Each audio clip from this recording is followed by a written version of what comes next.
Welcome. All right, we are live. This is Skull Island Pyrocast. Welcome, welcome. Share the shout, share the shout, share the shout.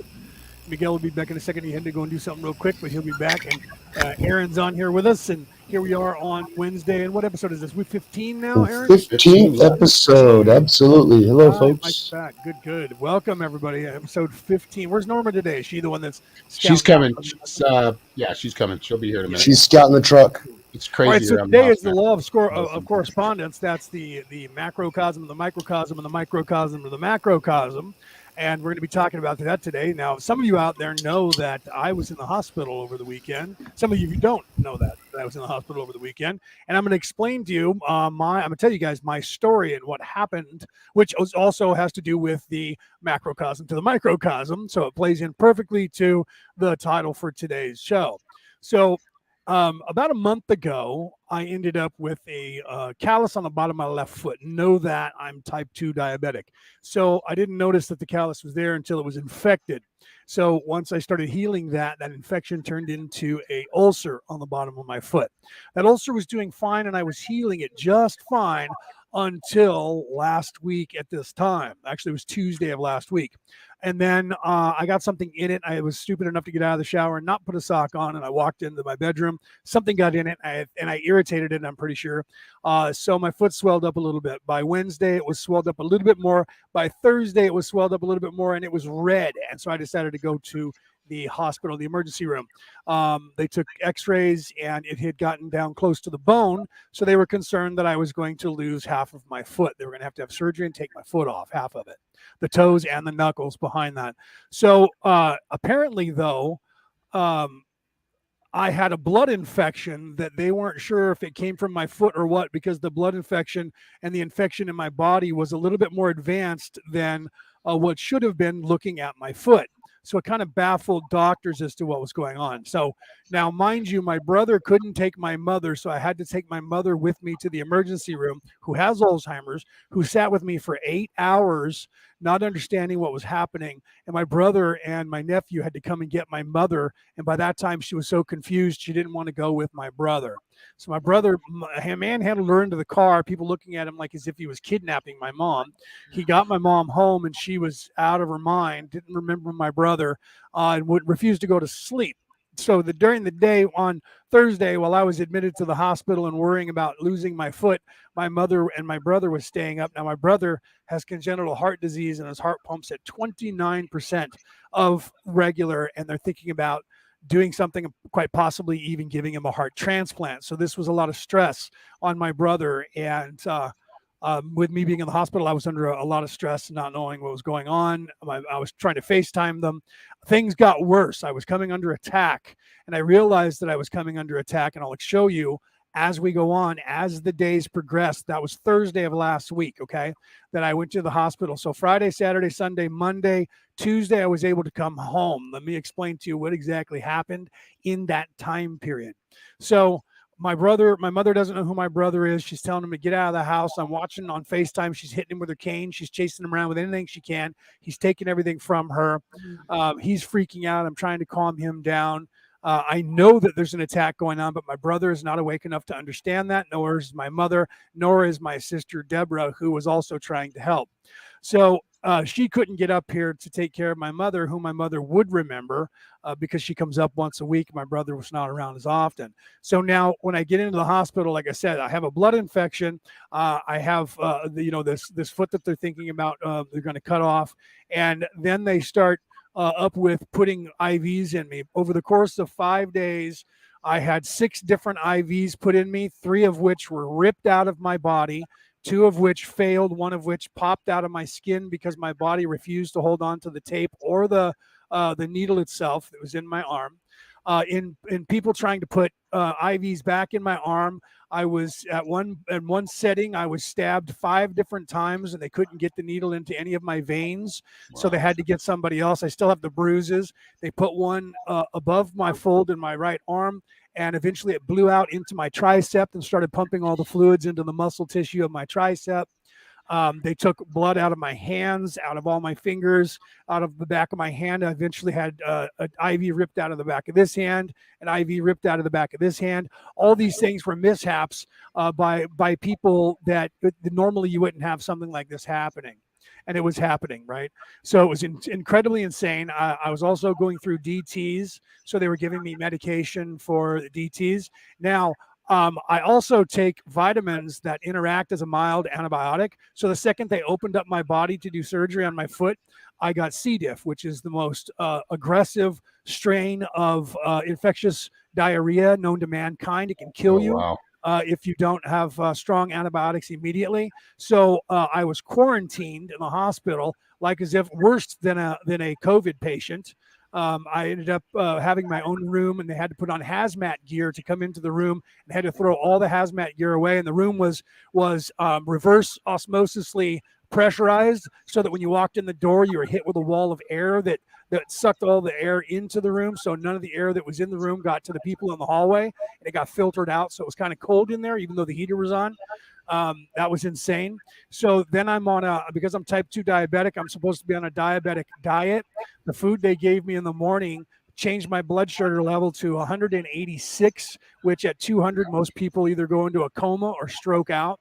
And they had to hit me every time they fed me food, which was a diabetic food. They had to hit me with insulin afterwards to keep me from going into a coma. So finally, after that was Friday, I went through that. Saturday, I took control of my blood sugar, and I said, I want a dietitian in my room, and I want to have the people on the phone that put the menu together in the cafeteria with the dietitian, and I'm going to figure out and regulate my own diet. And they're like, well, sir, this is all diabetic food. I said, let's count the carbs here. Let's count how many carbs you have going on here. I said, your one meal right here is 46 carbs. 46. I can't eat more than 5 or 10 carbs without my blood sugar going to 150. Most diabetics can't. And you want me to expect to eat 46 carbs, and you call that a diabetic lunch or dinner? It was insane. So they were trying to kill me with the food. They were trying to kill me with the C. diff. They were trying to kill me with cutting off my foot. Right? It was just insane. And I have all these people poking me and ripping these IVs out, blood shooting everywhere. Every bad luck thing you could think went wrong. My sister decides I'm going to drive up and relieve my brother and take care of my mother until my other brother gets out of the hospital. She's driving up. Everybody slams on her brakes in front of her. She has a car that she's driven for 5 years. She steps on the brake. It lunges out into oncoming traffic and crashes into another car and totals her car. And she almost goes down the embankment into the levee. She's okay. She only got banged up and bruised up and dust in her eyes from the airbag, and she got punched in the face with the airbag, had a cut over her head. My niece then in her pajamas got in her four-wheeler and drove on the side of the road down in the levee to get to my mom, towed the car home, and luckily enough, had bought a car on Friday, gave that car to my mom. My sister, the next day, got in that car, even though she was beat up, bruised, and battered, and drove up here anyways to take care of my mom. We find out my brother didn't understand my mom's pills and completely screwed my mom's pills up. She had no memory pills on board. She was cuckoo and howling mad, and didn't know what day was up or what day was down. My brother was about to have a heart attack or a stroke. He has congenital heart disease. His heart only pumps at 29% of capacity, and he was about ready to stroke out or have a heart attack while all this was going on. And I'm stuck in the hospital. And while I'm in the hospital, I'm sitting in my room, and I have a doctor standing next to me working on me. I have the dietitian in front of me. I have a nurse working on my foot and another nurse assisting that. My cell phone rings. I answer the phone. I go, hello. And there's a 2-minute pause, and then I hear, and the person hangs up. What the fuck kind of telephone call is that? Yeah, it's kind of that weird. was a nefarious, evil person with hate in their sound, in their voice, yelling at me in my ear, and everyone in the room heard it and all looked at me and went, what the fuck was that? I said, I have no idea, and I can't believe that was some random stone dude dialing a random phone number to do that calling me on the telephone when I'm under attack with all this craziness that's going on. So that night, or Yeah. every night that I was there, when I closed my eyes, now remember that I'm a medium, but when I closed my eyes, I was under attack from evil, nasty, hideous shit in that hospital. And finally, I decided that that wasn't going to fly. So I started working back. Now I wasn't, guys, you have to understand, I wasn't like, I'm going to be the warrior and fight. That's their arena. You don't do that. As soon as you do that, the more you lose. So what I did at that point was greeted them all with the love and the light of the infinite creator and pushed back reflected all negative energy and pushed all negative energy out from the room that I was in. And eventually I had nothing but positive energy in there. And I literally had 20 or 30 people that were not seen by anybody else laying their hands on me and standing there all night long with their hands on me so that I could sleep. And I could see them only in my third eye. Okay. So once I fixed the food that I was eating, like I told you earlier that I was talking to everybody and getting everybody on, this is what I'm going to have to eat every single day. Once I picked that out, my blood sugar level went from being 200 after every food to 118 to 124 on average the rest of the time I was in the hospital. So once I realized what was happening, right, I had to realize what was happening, and then I had to coach my family because none of them are awake enough to understand or even fathom if I said, look, we're under attack right now. So I had to coach them and said, let's just get by this day. Work with me and let's get by this day. Tomorrow will be a better day. Well, not everybody knows about the death protocol. Right. And my family doesn't. Okay, because they're the ones making the decisions there are no longer the doctors. They are the administrators. And they supposedly have the best intentions. They end up. Hold on, Mike. Let me get you to the best part. So now, okay, let's look at this. So that the nurses and the doctors tell me this: when we cut open your foot, we noticed that on the side walls of your injury, you had this fibrous material. So we kept picking at the fibrous material and cutting it out. So we opened up your wound that was the size of a dime to the size of a quarter going down to the bone. And after 3 days, we figured maybe we should leave this alone. I don't know what this is, but it doesn't seem to be harming anything. It's as if the fibers are trying to reach out and connect with the other fibers in this man's foot. So they left it alone. And then, of course, I have a room full of doctors asking me questions about these fibers. They're like, we're looking at your chart, and you have a history of healing miraculously from the time you were 11 until now. And I'm like, uh-huh. And they're like, are you aware that there was fibrous materials in your body? And I'm like, uh-huh. And I kept looking at him, and the nurse actually looked at me. It's actually the doctor, the podiatrist. She says, it's as if you're either not human or you're a robot. And I said, you're kind of right on both counts. I'm not from this planet, and this is an illusion. Right? And so they were like, okay, all right, what? And they're like, okay, we're not gonna touch that. So mind you, when I left the hospital, okay, the last time, the nurse did not dig it out on Tuesday. So they did it on Monday. It was the size of a quarter, and it went to the bone. This morning, Thursday morning, when I pulled it all apart, it is the size of a Q-tip and only goes in twice as deep as a Q-tip. So the size of a quarter to the bone is now the size of a Q-tip head, twice deep, and only the size of the Q-tip width to go into. That's how quickly I've healed. Wow. But wait, I get home last night, and mind you, because I'm an alcoholic, they gave me medicine to help me through the DTs. So since I went 6 days without any alcohol, I figured, you know what? I'm not physically addicted to alcohol anymore. It's just psychologically addicted, so I'm going to quit drinking. So I did. So last night, I poured out all the alcohol I have here, and I'm not buying any more. But last night, the whole weekend, I'm watching YouTube, and I'm going online on my cell phone. I get home, and I log into the computer that I have that has all of the malware stuff protection on it, and some stuff that I can't really tell you about because it's not on the regular web, but it's coalition equipment and McAfee. And I go to log on to YouTube, and I get a message that says, this application has access to every part of your life. Information that it was not granted, that has access to your bank accounts, passwords. It has access to your email, cell phone accounts, everything that you talk, every text, everything that you do online, and everything about your personality, including all of your medical records. This app is being turned off because it has nefarious amounts of information about you and control over your life. When that app was closed, Google deplatformed me from Google and deleted my Orion Rising account and deleted me off of Google, and I no longer can use Google. You are a non-person. It's what 1984 wrote about as Yeah. a non-person. Yep.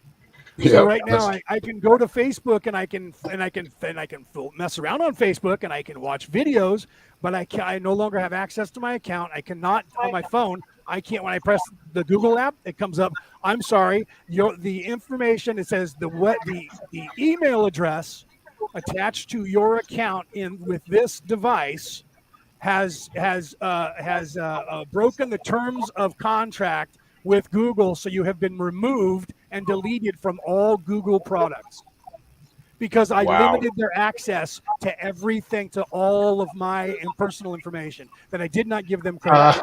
That's So funny. You limit their access, they limit yours. Yep. That's the game they Yep. like to play.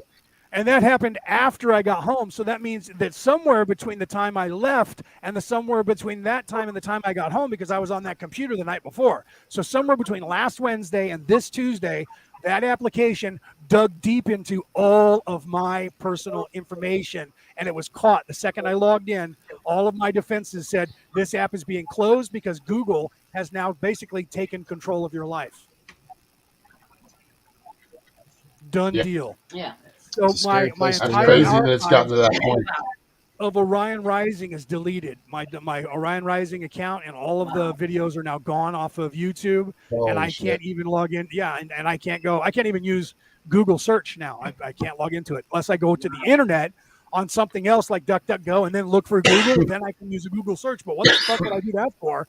You know what I mean? Why would I do that when I can just use anybody else's search? So guys, be careful of your devices and be careful of Google and YouTube, because YouTube's owned by Google. And be careful because when they're digging into your personal information without your permission.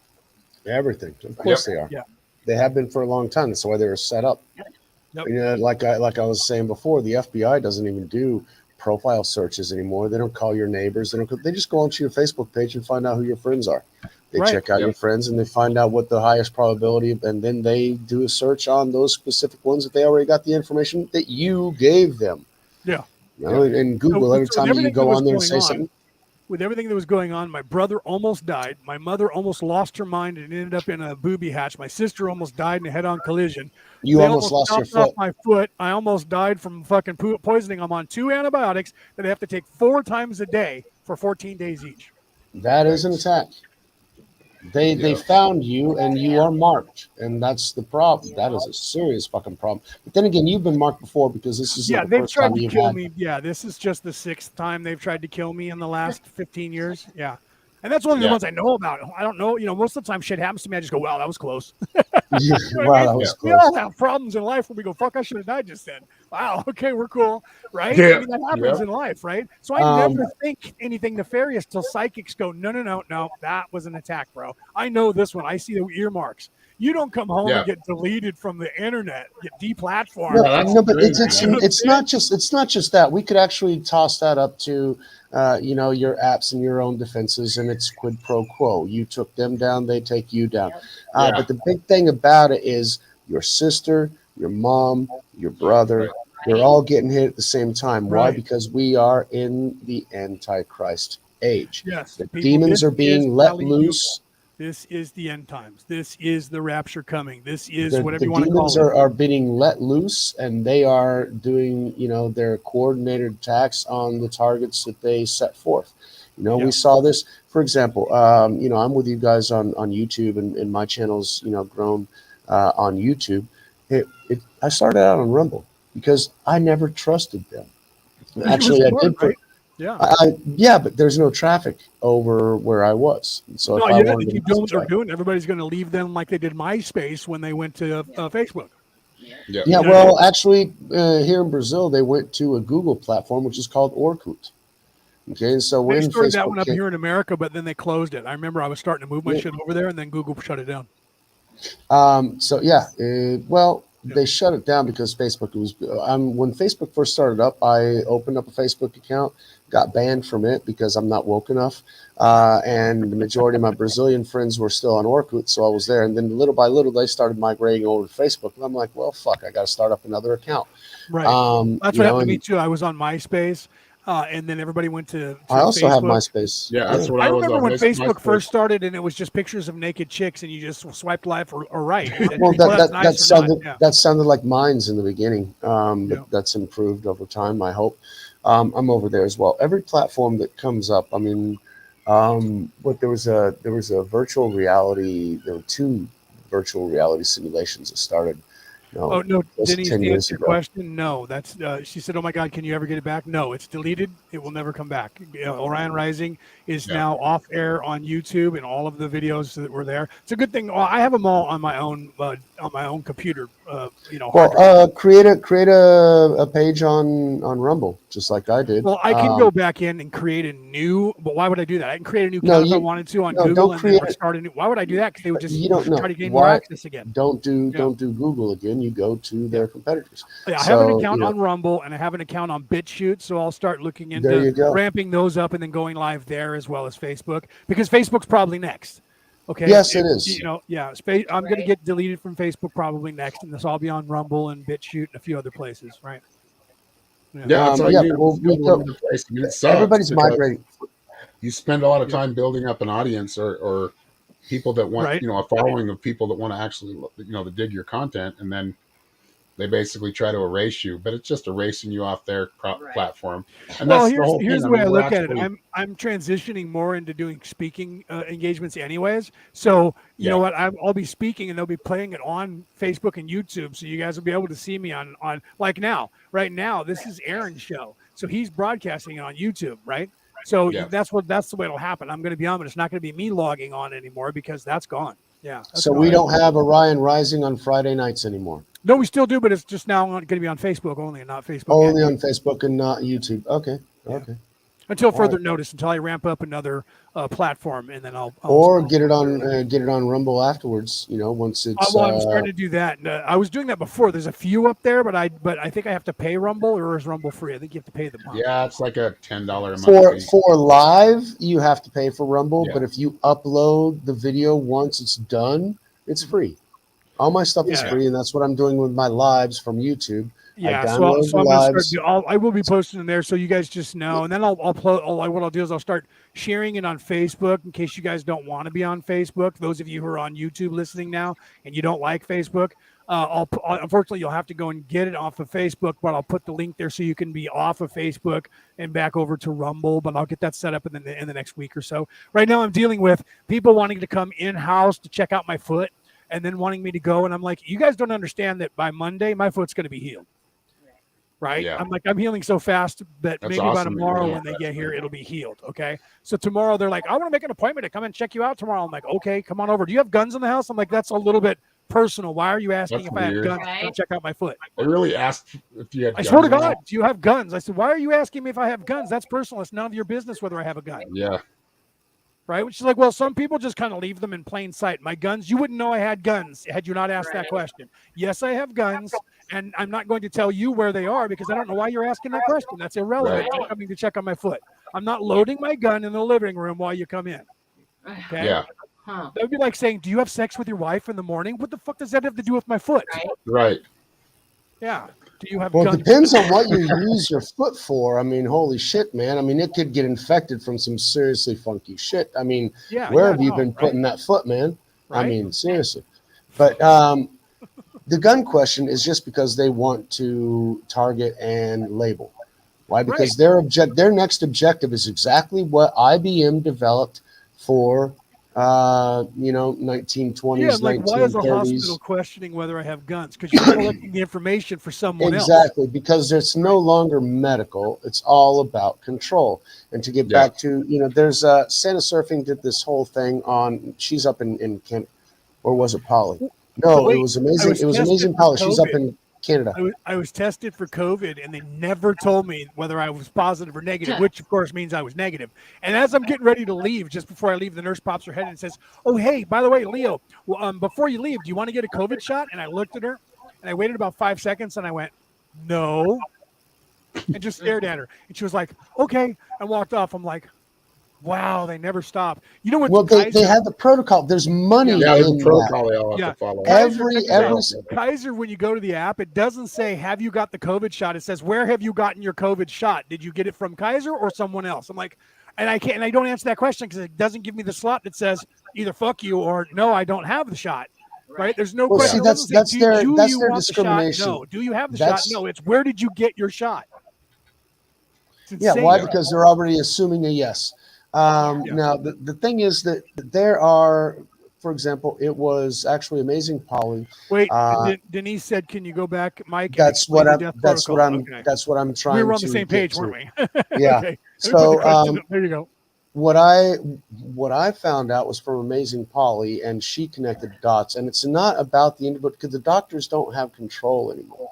The doctors have to do exactly what the administrators tell them to do, and they have AI controlled protocols that they have set up through their administration and their auditors and their accountants and their lawyers, and they have defined that the best methods for dealing with certain situations are A, B, C, and D, and you will follow these. It doesn't matter what your medical education is, you will follow these protocols from A to whatever letter we tell you to fucking jump through. Right.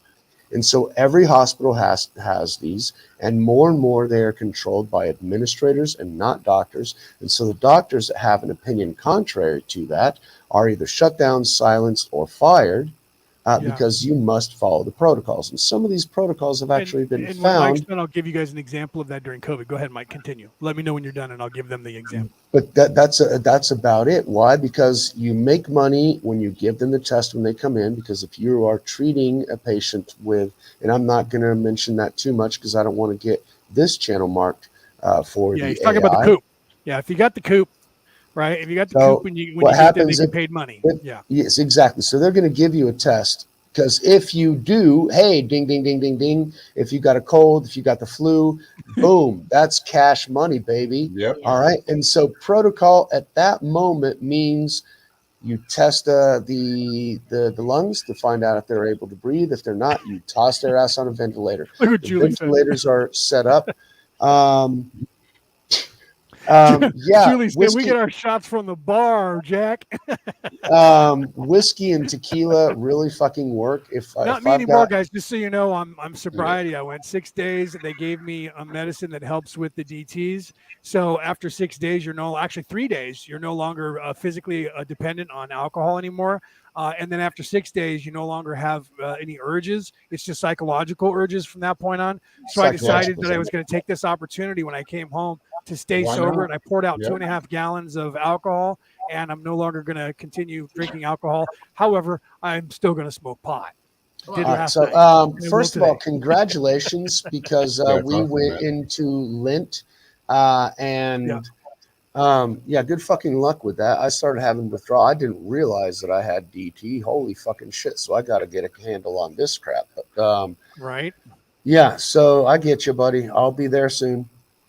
Well, I had the opportunity when I went in for my hernia surgery 4 years ago. I had made it clear through the DTs. Went home. First thing I did that night was started drinking.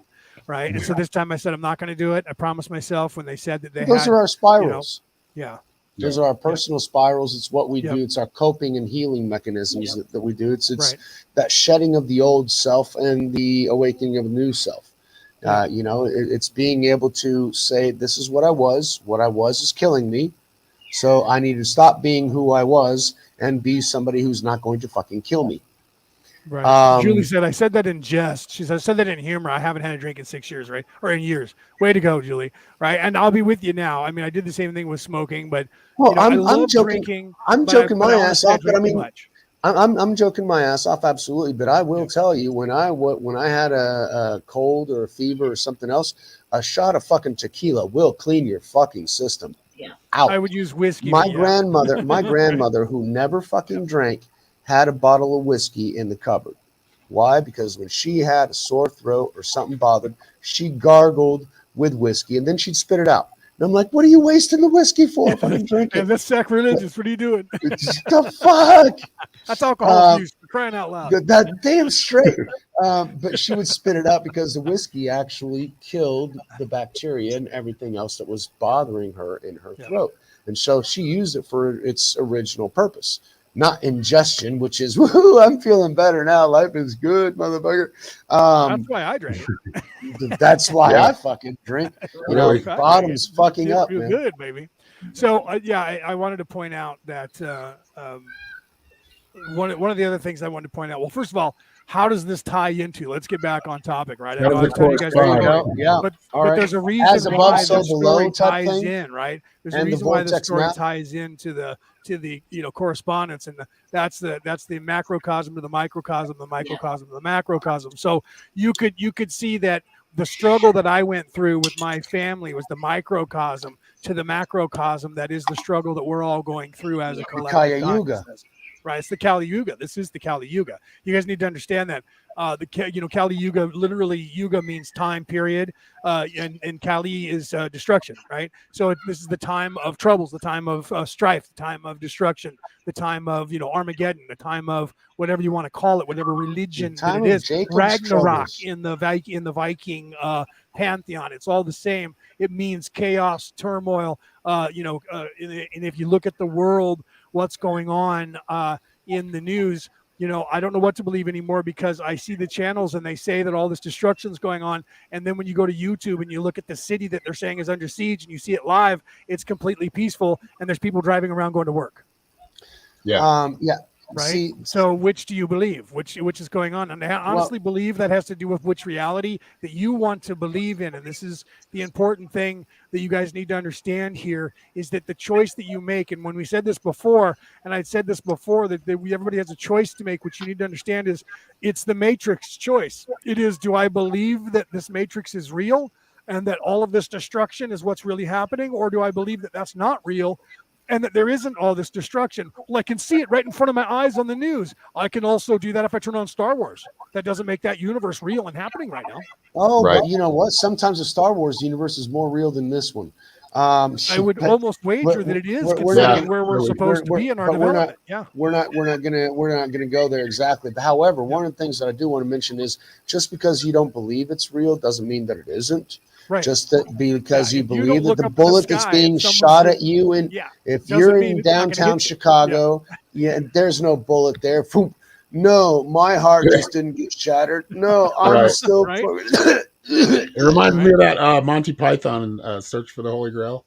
Yeah. You've got an arm off. No, I don't. Yeah. Come here. I'm going to bite you. Remember? Let me bite your kneecaps off. That's just a flesh wound. Oh God. It's like Einstein. When they were sitting there talking. The one I love the best when they're sitting there talking, the arrow hits the guy on the heart with a note on it. He goes, "Oh, message for you, sir," and then he falls over dead. But that's what we're all worth, We're just targets for them, and I believe this whole thing was a warning to me, and it didn't work because the warning was, Leo, we can reach you, we can reach your people, your family, and we can kill you. And my attitude towards that is the same as it always has been. No, you can't, or you fucking would have. Yeah, that too. No, you can't, or you would have. Just like when they go, we'll take away your guns. You can't, or you already would have. Yeah. Right. Okay. So when someone says, hey, we could come kill you. No, because if you could, you would have done it just a minute ago when you tried. Yeah. Mm-hmm. Yeah. However, we can't get cocky and confident in their prior inability to underestimate their future. Right. We can't underestimate them. That's right. Correct. We just have to know that they will continue attacking because, like you said, Ragnarok, motherfucker. I mean, we got a bunch of fucking little trolls that are joining, in that, and you got to be swinging that club like a bitch, just knocking them out of the way because they're coming out of the fucking woodwork, like in Matrix. Now, what was it, 2 or 3, where he was in there and everybody had converted in Smith? Yeah, and all Smith the was coming at him. Yeah, and he just had to do all kinds of funky shit. Yes, that was that was CGI, but that's the reality. Why? Because they're all programmed that way, and they're going to be attacking you from all kinds of different vectors, and you're going to have to be able to fight them off. Otherwise, they will. When 2 or 3 get on top of you, the whole fucking bunch will just get on top of you, and you're buried. Well, I don't doubt that, and I said this today. I was talking to Mandy Wilson, who's my head creator, my head curator of, she's the one that runs Ancient Aliens Worldwide for me, and she has now for a couple years, and she does a stellar job and has a stellar staff that she's put together over there to run that group. We're almost 300,000. Every time we hit 300,000, Facebook comes in and knocks about 20 or 30,000 of our members out and claims, oh, those people just are fake or they don't exist anymore or whatever. And then people say, wait, I was subscribed to your channel. Why did I unsubscribe? I didn't unsubscribe. But so I was talking to her today, and we were talking about all the stuff that's going on. And there's a lot of people, a lot of you guys out there need to understand, I've done shows about this, that as soon as you in any way take the mantle up to be a positive person, you do come under attack in some ways that you don't realize, and you need to be aware of that. And the more your vibration, you choose a life like Aaron and Norma and Mike and myself, we become bigger targets because we're brighter and our vibration is higher. And even if you're by yourself and you're independent and you do this stuff and you don't put yourself out there, you are still out there, and you need to be careful and take care of yourself, because they will try to find a weakness. They found in me, in my foot, the weakness was I had an ulcer, and they used that ulcer to try and your weakness is the diabetes. Yeah, and my brother's weakness comes from, and I know that my diabetes is because of my drinking. Without my alcohol, my diabetes is down to almost nothing, and it goes back to normal because the sugar from my alcohol is what was making me diabetic. So my brother has congenital heart disease. So what do? He goes and he tries to see my mom, whose her weakness is her mind. So then all of a sudden her medicine gets screwed up. My brother doesn't know what to do with the medicine. He screws it up worse. He freaks out. He's getting high anxiety, which almost gives him a heart attack, utilizing the weakness again. My sister doesn't have much of a weakness. So what do? She steps on the brakes of her car, and all of a sudden her car veers into oncoming traffic when she had no control over it, and it smashes into another car. How old is that car? The car she had is not really old.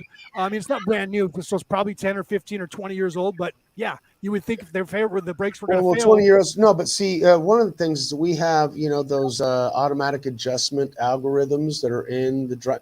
You don't have a self-driving car, but it will help you park. It will help you brake better. It will help you avoid accidents. So there's some kind of guidance control in. There is a guidance in those the last 5 years at least, maybe the last 10 years. So depending on that, we already have 3 or 4 different incidences to where the CIA gained control over a vehicle and make well, here's a perfect example because I was going to segue into this. Not Corey Good, but Emery Smith. We were talking about both, and so Corey's name came into my head first.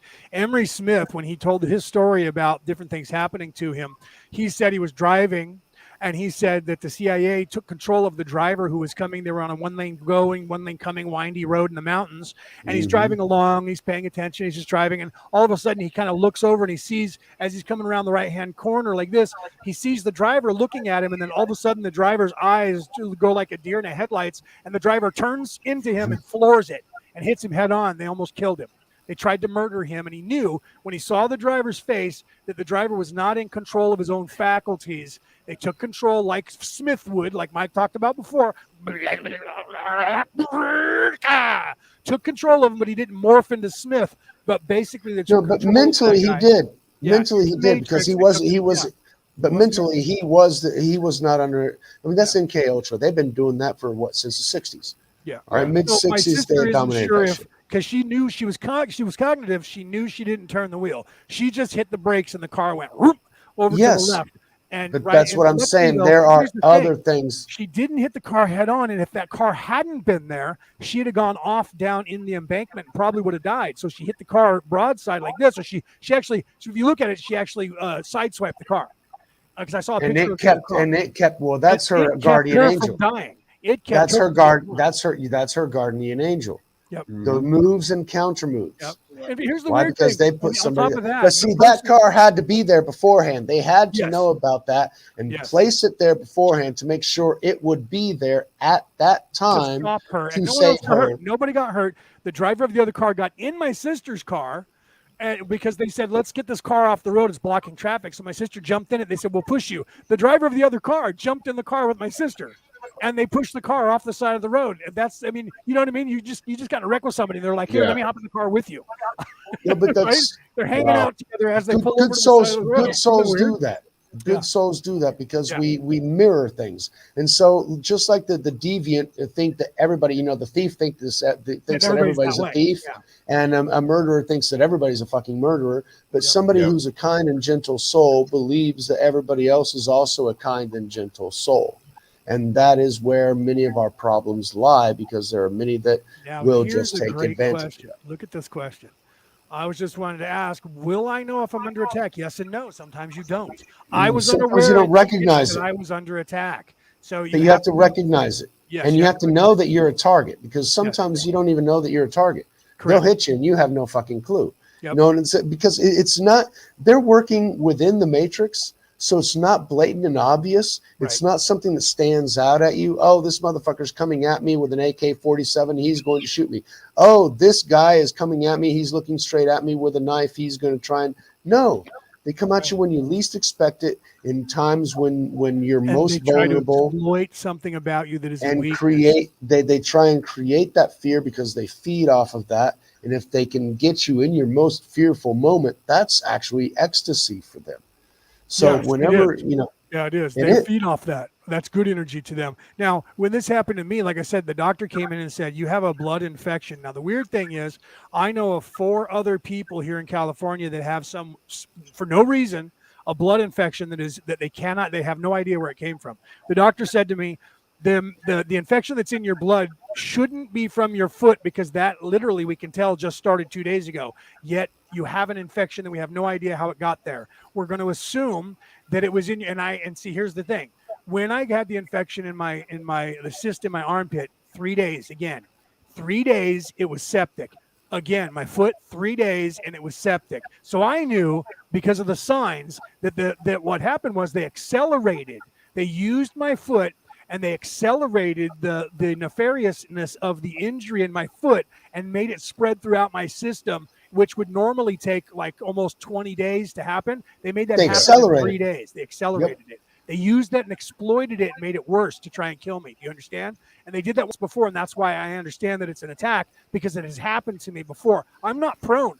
My foot has now, without having anybody touch it, has healed from the size of a quarter to the bone in 24 hours or 36 hours. But also, you mentioned something interesting in the pre-show. You mentioned that the origin of that infection was that you stepped on something that was on your floor. You already had a susceptible foot. Yes. It was already a known weakness that you were normally working with. Not put a sock on for the first time. I was half asleep, and they exploited that and had me not put a sock on.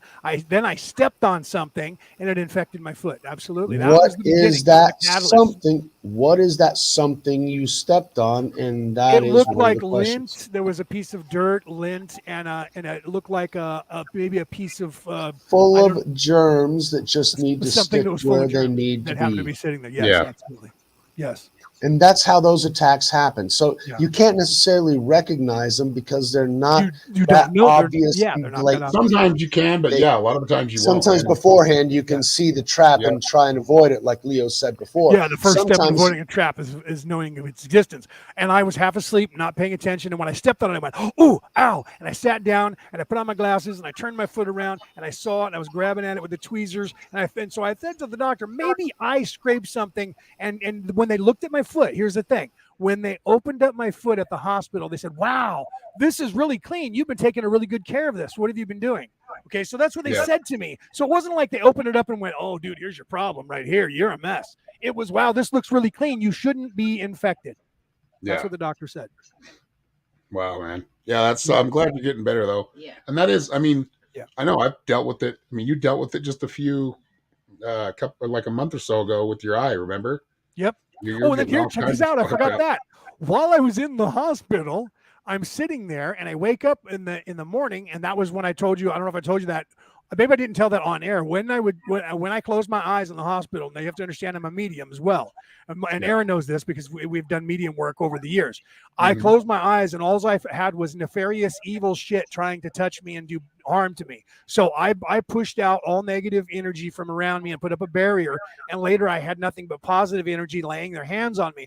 But when I woke up in the morning, the nurse walked in and said, "What's wrong with your eye?"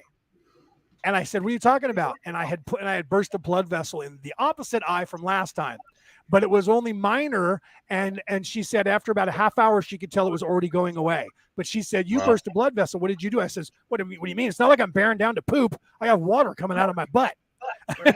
Right? So I wasn't doing anything strenuous, but something because of while I was fighting, that was going on, I got a stressor and I burst a blood vessel, and then it went away pretty quickly. So there was a lot of stuff stacked against me, and I realized that it was an attack, and I thwarted it off. But my family wasn't to a place to understand that, so I had to coach them through day to day. I had to go, let's get through tonight. Then I would say, let's get through today. Then let's get through tonight. I had to do that for 3 days in a row to get everything back on track, and it was just crazy, man. It was pretty crazy. Well, this is Denise asked. She just stated, "I feel like my whole life has been an attack. I just thought I was having bad luck." That plays a part. They all correlate, right? This is they all correspond. So being attacked, like Leo said, he had an ulcer in his foot. Well, that's where they found it.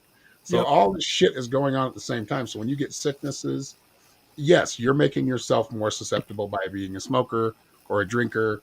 Or, you know what I mean? Like the diabetes, like you said, he quit drinking, and the diabetes is basically gone down to almost non-existent. So we the thing is we open ourselves up to attacks a lot of the times. Sometimes they just come in because we're enlightening people. So we spread the light, and they need to turn out the candle. The higher your vibration, guys, the higher your vibration, they will attack you. The more they're going to attack you. And the more nefarious they'll find. You're an adversary, and so that means that there are no holds barred. That's the difference between the dark side and the light.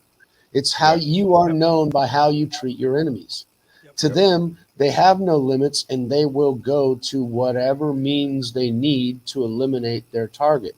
We, however, are taught to forgive, to wish no harm on others. If people are trying to harm you, fine, protect yourself. Yes. But don't ask for vengeance or go after them or try and do violence an is their warehouse. It's their wheelhouse. Anger, aggression, fear, that leads to the dark side. When Yoda said that he wasn't preaching it, he was telling the truth. No, he was telling the truth. And that's what kills you. That's what kills everybody. Yeah, they draw you into the fight. That's what they want, is to draw you into the fight. They want you're a warrior, fight. And that's their job. But that's like Buddha. But that was like Buddha sitting under that tree, just sitting there in the middle. There was a huge battle in India going on. There were hundreds, if not thousands, of people being slaughtered left and right. He didn't participate, and because he was at peace, no one tried to attack him because he wasn't a fucking threat. So he was sitting there meditating for weeks. And at the end, the bodies had been cleared and everything else was done. In other words, the entire history of the region was rewritten through a battle that he participated in, but wasn't harmed by because he didn't participate in. Yeah, he didn't partake of the battle. Yeah. And that was the whole point of his fucking transition, of realizing this is all some big fucking illusion. Because if you don't participate in all this fucking bullshit, you aren't going to be taken in by all this fucking bullshit. Right. Aaron and Norma will probably be back. I think they will. There was some issues with them before, and they said they might have to bow out for a second for personal reasons, and they didn't give us permission to tell you why, but so they have something that they're doing. Well, thank you very much. I was about to spill the beans, so thank you for reminding me of that one. So whenever someone doesn't say I can or can't, I just don't until they come back. And so, I'm not gone yet. I'll let you know when I have to leave I'm just going to be out for just a second. All right. Okay. Cool. No, I figured it was technical issues. I didn't think it was about the truck yet. No, just technical issues as in I'm doing something and I don't want it to be on camera. Okay, well that's excellent. You plead the fifth, and I respect that completely. I'm doing something that needed to be on camera right about now. Not a problem. Not a problem. We can imagine whatever. Guys, those of you, to get back to Denise when she said I always felt like I had bad luck. Some stuff could happen to you and it's just a coincidence, it's just luck. But I have always felt that if that I won't say that there's not such thing as luck, because I would be dead right now if there wasn't for luck. There's been many things that have happened where I went, I don't necessarily believe in luck. That's my personal thing. I also don't believe in coincidence. I don't believe in coincidence either. That's what I believe in. I believe in blessings. I don't believe in coincidence. Anything that happens, And I tell people this soon as, and it doesn't matter what level you're at, and this Mike was alluding to this earlier because he and I talked about this off air, and he's already known this. We talk about this all the time. As soon as you say to yourself, I want to be a good person and help people, the second you do that, you become a target. I did videos. Now, I can't tell you to go to my archives on YouTube anymore, but you can go on Facebook. And that sucks because a lot of the videos that I had linked on my channel, Penny Perspective, I have where Penny Perspective also shows up on other shows. And I had Jacob's shows, which was like 8 fucking months of every Thursday night on his show. And I had your shows that we were doing together whenever I talked to you. I had those up there, and there were 49 videos that were linked. And all of a sudden, 38 got wiped out whenever they knocked out Jacob's channel. And now all of a sudden I lost all the Horizon Rising ones. I'm like, what the fuck? I'm down to like, what now, 15 videos of Skull Island. So guys, just know that when you make a decision in your life, people, like I was talking to nurses and doctors, and they're completely unaware that their choice to be in service to others is going to make them a target in things that happen in their life. Bad luck here, bad luck there. It might be. And it doesn't necessarily mean that it is, but it might actually be not bad luck, but nefarious powers targeting you to make your life hell, just to make you not pay attention to and try to break your will and make you live in fear, right? Absolutely. Yeah, but it's also connected to it correlates to all the shit you go through. When you come through it, do you realize how much stronger you feel, or how much more you feel like you're aware of that? Like you're highly, because you're already aware of it. When you get through it, those especially those instances where you feel like you're going to die, like, oh shit, I don't think I'm supposed to die. See, there's something about that. Those situations that happen in our lives happen in a very frequent basis. Now, there's a difference between, oh fuck, that happened to me. Oh shit, now I gotta get, and whoa, that just happened. Yeah. Why did it happen? When did it happen? What did I do? How did I survive that? And how can I do that again so that I don't die next time? Whenever you do that introspection, you can actually figure the things out. If you only see it as tangential events that happen around you, it's just causality or luck or this or that. You really don't get into the deep understanding of why spiritually that fucking happened. Well, see, what you do with it, this is one of the reasons why I was attacked, and I knew it was a warning. Right after that, I limited their ability to control my life, and they kicked me off the platform. But think about this now. I then took this situation and said, now that I was in the hospital because they tried to kill me, I'm going to turn this into a positive and quit drinking because of it. There you go. So because of their negativity, because of their attack on me, I turned it and became more positive, and now I'm stronger for it. Become stronger for it. Yeah. Exactly. And I will no longer be diabetic because that was what was keeping me diabetic. So now I quit drinking. So I took their nefarious attack and went like this. Oh, and by the way, thank you, because you guys just helped me improve my life and my soul. Exactly. Now the only thing is that you have to.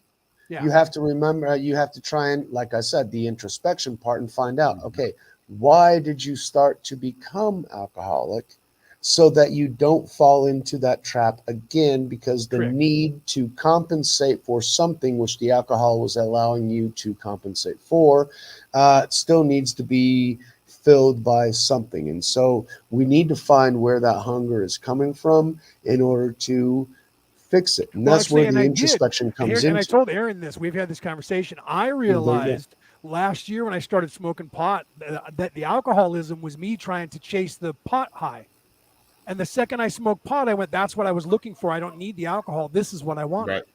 Yeah. This is what I was looking for. And that's why now I'm like, hey, it doesn't matter to me because I was looking for the high from the pot, because that's what I started. But the question, but my basic question is, why are we, because I mean, I'm being a hypocrite here because I drink and smoke because I'm chasing that exact serotonin and dopamine rush. Smoke cigarettes, drink alcohol, and smoke pot. Absolutely. And there are other habits as well but the thing is, we're all chasing about something, that serotonin and dopamine rush that is stimulated in our brain when we do that. Why are we lacking that serotonin and dopamine rush? There's hugging people stimulates dopamine. Doing exercise, getting off your fucking ass, stimulates dopamine and serotonin. Helping other people stimulates serotonin.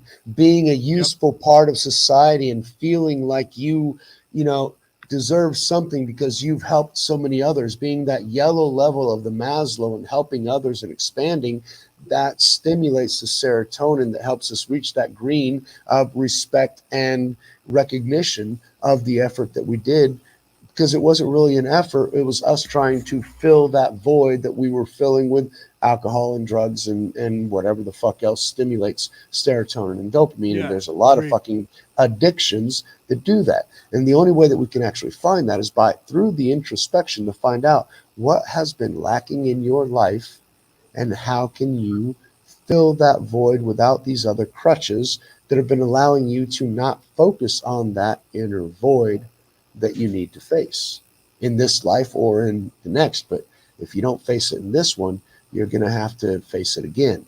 And we're here to actually learn so that we don't face the same problems. Yeah, if you don't learn it in this life, you'll come back and you'll learn it. But I don't think there's anybody with this shaking a stick at you with a gavel in their hand saying, you need to go back and learn. No, it doesn't work that way. I feel like it works more like, holy shit, it's you doing it. No, it's you doing that. So now it's you doing I that. can actually make a change, and I can, I want to go back. That's what I think part of the allure to it is living lives is you get to go back and like get more balance, gain more wisdom about something, Yeah, but is that an allure of the idea, or is that the veracity? And see, that's one of the things, because a lot of people ask me, do you believe in all this shit? And that there are aliens on Mars and there's life over there and we're being told all kinds of lies and blah, blah, blah, blah, blah.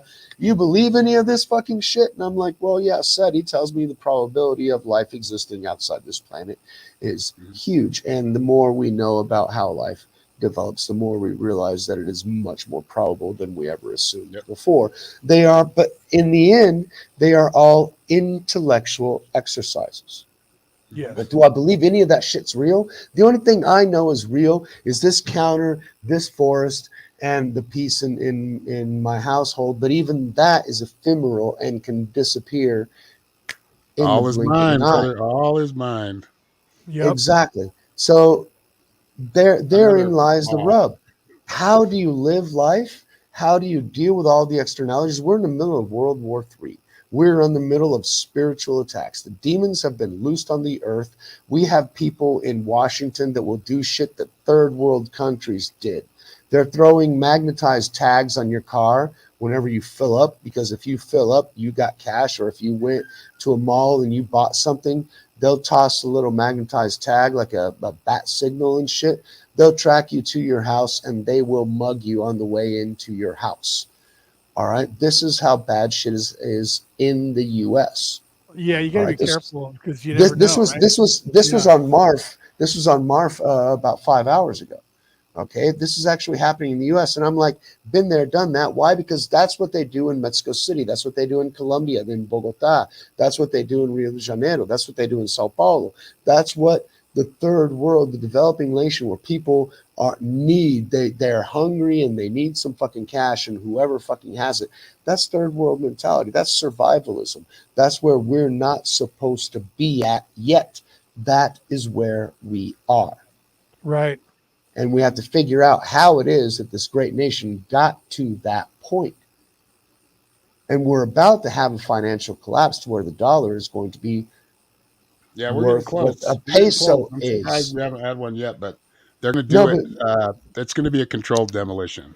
No, They've but already demolished it with the whole they're COVID working thing. on it. They're trying to. That's but with the end of the petrodollar, I mean, you've got India, China, Russia, and Turkey all dealing in oil without dealing with the dollar, because they've been eliminated from, and Iran, they've been eliminated from the SWIFT system and the international trading system. So these people are actually dealing. This is half the global population, at least, that is dealing in oil, which is what everybody needs to move around, in something that is not the dollar. Here's what and you guys without need to understand. that means interest rates will go up. That means inflation will go up. Mike, what you also need to realize is that what you're describing is a reality that is not real.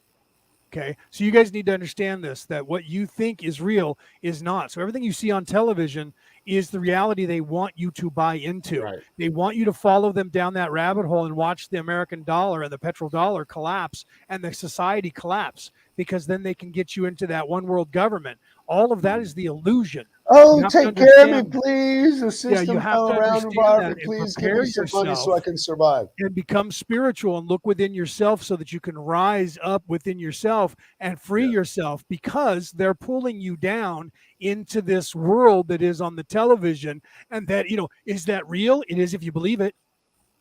Okay. Is it a real place? If you believe If you in give it, it it power, becomes real. Okay. Right. So if you say, wait, this is tangible and it's real and I'm afraid, they have you afraid to get off the monetary system because they have you believing that without money, there is nothing. That is the biggest lie that there is, other than the devil doesn't exist. This reality is not real. You think it's real. There is a reality behind this reality that is the real reality that you have to break And there's free from. another This one behind that we're see. going to later on. Okay. So why? when you Because see the in that news, higher reality, and what we Mike is think becomes describing real. to you all the bad things that are going to happen to this reality, I'm not going to be in that reality. When all of that breaks down, I'm breaking free to a different place. I'm rising up because I know that this reality is a matrix and it's a fake one. Okay, so they want you to believe in the fake one so hard, just like believing in your ego and believing in the fear that all of this is actually real. Okay, so when they were saying to me, getting back to the you have matrix, fibrous stuff in your body that seems to be what reaching they out told to the other side to try and remember, heal your body. This seems like you're either a robot or not real. And I'm going, yeah, you got it right on both parts. I'm not real, and this is an avatar.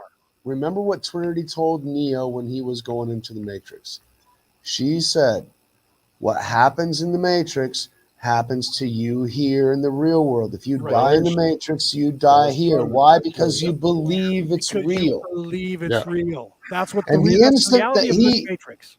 And in the instant that he was shot 3 times in the heart and decided, no, that reality isn't real. I'm still alive because I didn't take those fucking shots, even though I felt it through the virtual reality system. I felt, everything else, and it seemed real. I understand it's not, and boom, all of a sudden, you're free of the Matrix. And that's when he stood up, you could see the ones and the zeros and the zeros and the ones, right? Because he freed himself and from then that he just Matrix, breathed. that reality. Yeah. Yeah, and then when he breathed, the whole reality moved with him. Remember when he went, yeah, that was badass when I saw that the first time. Yeah, but that's the whole thing. Why? Because you realize that the reality around you is built by you. It's built around you. It's built around what you are creating. If you realize it or not, you have the co-creating ability. You have that divine spark, that ability to imagine new futures and create them for yourselves and those around you. And when you have that creative spirit, you're able to vision something in the future and walk towards that, and others gravitate because their realities are just nebulous clouds of probabilities. They don't know where they're going. And so that's why everybody likes somebody who's got confidence and knows where they're going. Why? Because, oh, fuck, he's got his shit together. No, he doesn't. He's got his own focus and his own goal, and he found it. And each one has to find theirs. Because every single human being comes here for a very specific reason and a very different reason from everybody else. Otherwise, you'd be somebody else. You know that, oh, I'd like to be like Brad Pitt. No, sorry, that job's taken. Brad Pitt's got that character locked up. He's got that character locked up. You got your own fucking character. Develop that motherfucker. You are a movie. What movie do you want to see at the end? Direct it, produce it, write it. You know, make your own fucking movie and realize that everything around you is expanding. For example, I'm coughing like a motherfucker because I decided to make this shit my reality. Stupid fucking move.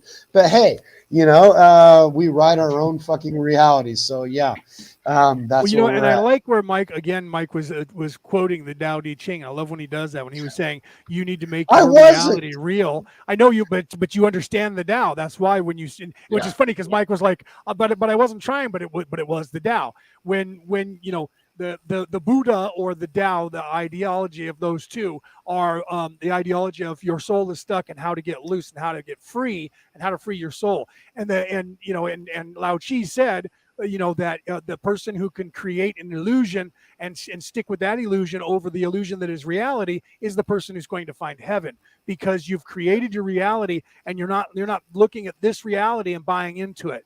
So it has come to, people You're say, not living I have somebody a else's choice, reality. You're living I have yours. time to make that choice. I have time to make that choice. You don't have any more time to make that choice. You're either going to stay in the doomsday device, which is this reality, oh or my you're God, going I'm to choose gonna to not. die. Well, yeah, you are. You guys go ahead. What I was wanting to say is that corresponds as well. So, that's why I went. That's why I was doing that. Outside of us are affecting us just as well as things inside of us are affecting us. Yeah. So we're back to the topic. Thank you, Aaron. Nature, like if you go into nature, I feel that's not the matrix, dude.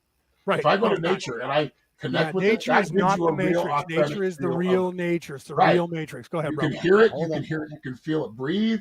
If you take mushrooms, you can really feel it breathe. However, yeah, right. Leo, that's not part of the matrix that they're building. That's why I have nature around me. Right. But however, this nature that I have built around me, because I feel more connected to the Creator and to the Father through what is natural and organic, that is still a matrix.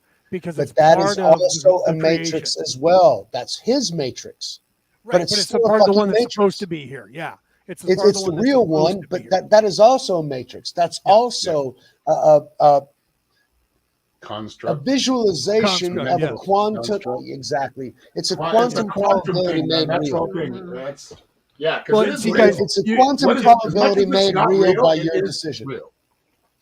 But it is as real as this reality is supposed to be. What we have to understand, there is a larger reality outside our big real reality, which includes Gaia. Which will that expanding consciousness and that higher. Exactly. This universe is just part of a much larger construct, which in itself is probably a construct as well. We haven't gotten to that point. That's what I'm saying. I feel like when you get to a certain point, you start to see like, okay, there's our creator. Well, it's that like creator has a creator too. What the fuck? Oh wait, that creator has a creator too. Right. There is an original. Right. How far creator. does that go, right, Aaron? How far does that go? There is an original. We don't know. There's no ending and no beginning, so we might be so low on the totem pole we can't see that there's. But the thing is that how do you know the end from the beginning if you didn't go through to the end to be back to the beginning? So the Alpha and the Omega automatically explains his for self. There is no beginning because he always was. Perpetuation. This construct has a beginning. Science calls it the Big Bang. Yeah.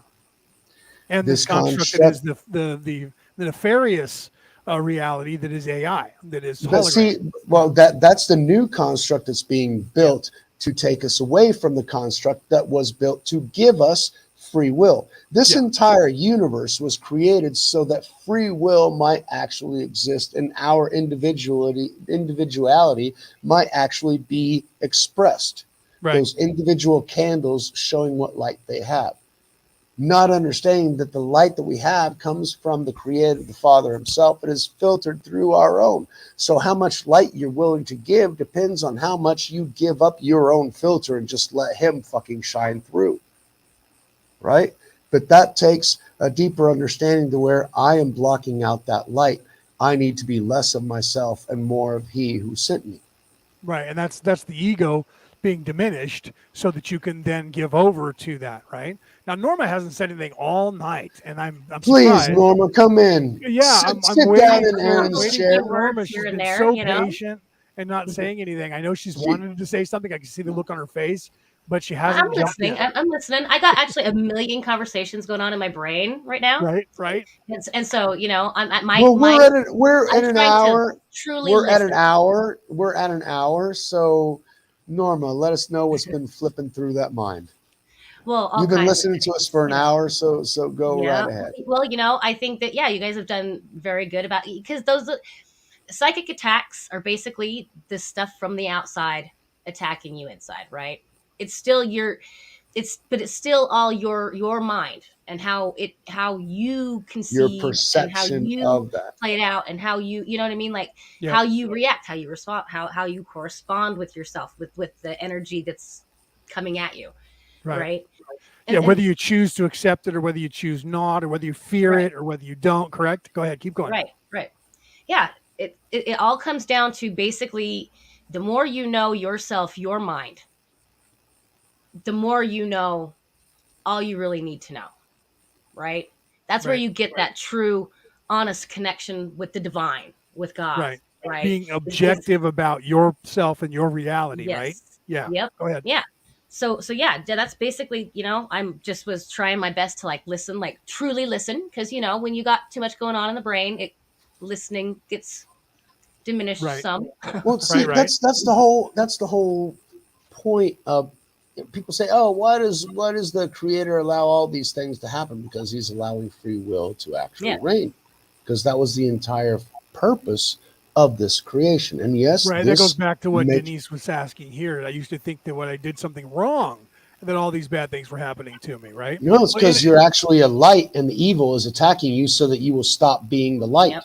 Yep. You will cower. They You want to will distract you hide away your from light. being the light. Yes. So Or you that won't is do your it. subconscious repeating all those negative things and negative responses that you've done for so Which long. is And so also every an time attack. something comes up, you're responding the same way. But You're it's still being also an attack. yeah. It's a Yes. spiritual Yes. attack that comes from your Yes. original programming, because Yes. those that were Yep. programming you in your childhood Yep. were programming you for those future spiritual attacks. I mean, to this day, I hear grandparents and parents and uncles and aunts and everybody else scolding me. Don't do that. Oh shit, you're right. Don't do. You're right there. Oh, I can't do, because that. And so you walk this rigid little line of what is acceptable to everyone, and Yeah. that is the most. The only thing that's coming through my mind is Pink Floyd, The Wall, and everybody Yep. walking in that line. Yep. Right. It's yeah. Right. Yeah. Mm-hmm. Right. We And then don't right, need and that no segued into Pinky coming out, right, and going, and then saying, that line of We don't waiting want to kick in their no windows and smash in their doors, control. waiting for you to make a mistake so we can come get Yep. you.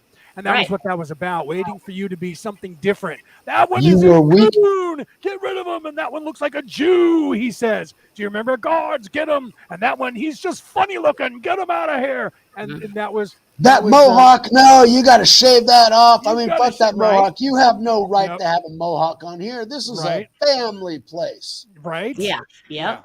Exactly. It So really is. punk It's rock, about dude. understanding. So the deeper you can get into your own self, photograph really him. Yeah. understand yourself, But see, the the closer question to all of is, that you get. why do we want Yeah. to limit and judge others when we Right. need to introspect and be the best versions of ourselves? Yes. We're not going to improve the world around us. We're not Right. going to change the world around us. Neither. And the evil entities want to control others. And so to be the light, what we have to understand is to control ourselves. And like Leo always says, be in service to others and not in service to self. Okay. Yep. And when we are able to internalize and make ourselves better, then we can better influence. And I want help to segue that those back to around what us. Norma was saying, because you have to fix what's within you. So you have to then be objective with yourself. And this is what Norma was Yep. saying. And understand that I have All problems, those I have to fix negative that. internal voices, you have to be able to shut them down somehow, Yeah. because Yep. they are there to destroy you from when you were a kid. And so many people were jealous and wanted you destroyed because they knew that you were going to be more than That they bad were. programming. Yep. The Yep. bad Yep. programming. Yep. So We yeah, have I to think get past that the more program. that you get into it, like as a psychic and as the work that I do, doing the work that I do, like Norma was saying, you have to kind of come to certain terms to Yeah. do that. It's kind of they go hand in hand. They correlate. Right. They're right. They correspond. They correspond, because as I go into higher realms or I visit those higher realms, I have to deal with certain parts of myself. Yes, you Like do. it always Be able to get there. leaves me, like there's always a mark that's left from doing that. So, Yes. and that's a good mark. Again, like Yes. doing ayahuasca, which I'm not promoting it, but or Yeah. any kind of psychedelic, right? You're going to Only do basically psychedelics, Mushrooms ayahuasca. basically what's going to changed- happen is it's going to show you, Mushroom changed my entire perspective. Do on not life. try Right? And it ayahuasca will. alone. No, don't try anything alone. Never do shit by Do yourself, not and never do do it when you're do not depressed. do any kind of Absolutely psychedelic by fucking yourself. I never. think the first Disclaimer. time I did LSD, I did it alone when I was like 15. You always, I did too. You always, I did too. you I always, smoked some pot that had LSD, PCP, and cocaine in it. Oh And I did God, that by myself. that's a Jeffrey. You got are Jeffrey. lucky you're fucking alive, Woo. motherfucker. Holy shit. You're lucky Woo. you You didn't got a jump Jeffrey. into the windshield of a That was car. the craziest high I've Yeah. ever had in my life. It was Fuck yeah, fun too. you were feeling no pain. once I understood what was happening to me when I was told what it was that I was smoking, I was like, oh, all right, then let's go with this. And then I had a ride. I had a ride. The understanding, I was ride, Sally, ride. The understanding is much deeper. When you don't know, the fear sets in. But when you do know, you're like, oh, okay, well, it's going to do this, that, and the other. So let's expect it. For example, acid. I kept expecting those tracers, man. You know, you watch Bram Stoker's Dracula. Sober, it makes no fucking sense. That shit sucks. But on acid, motherfucker, I could see that director's mind working. Oh yeah, you know, then what would be good for the next scene is this thing.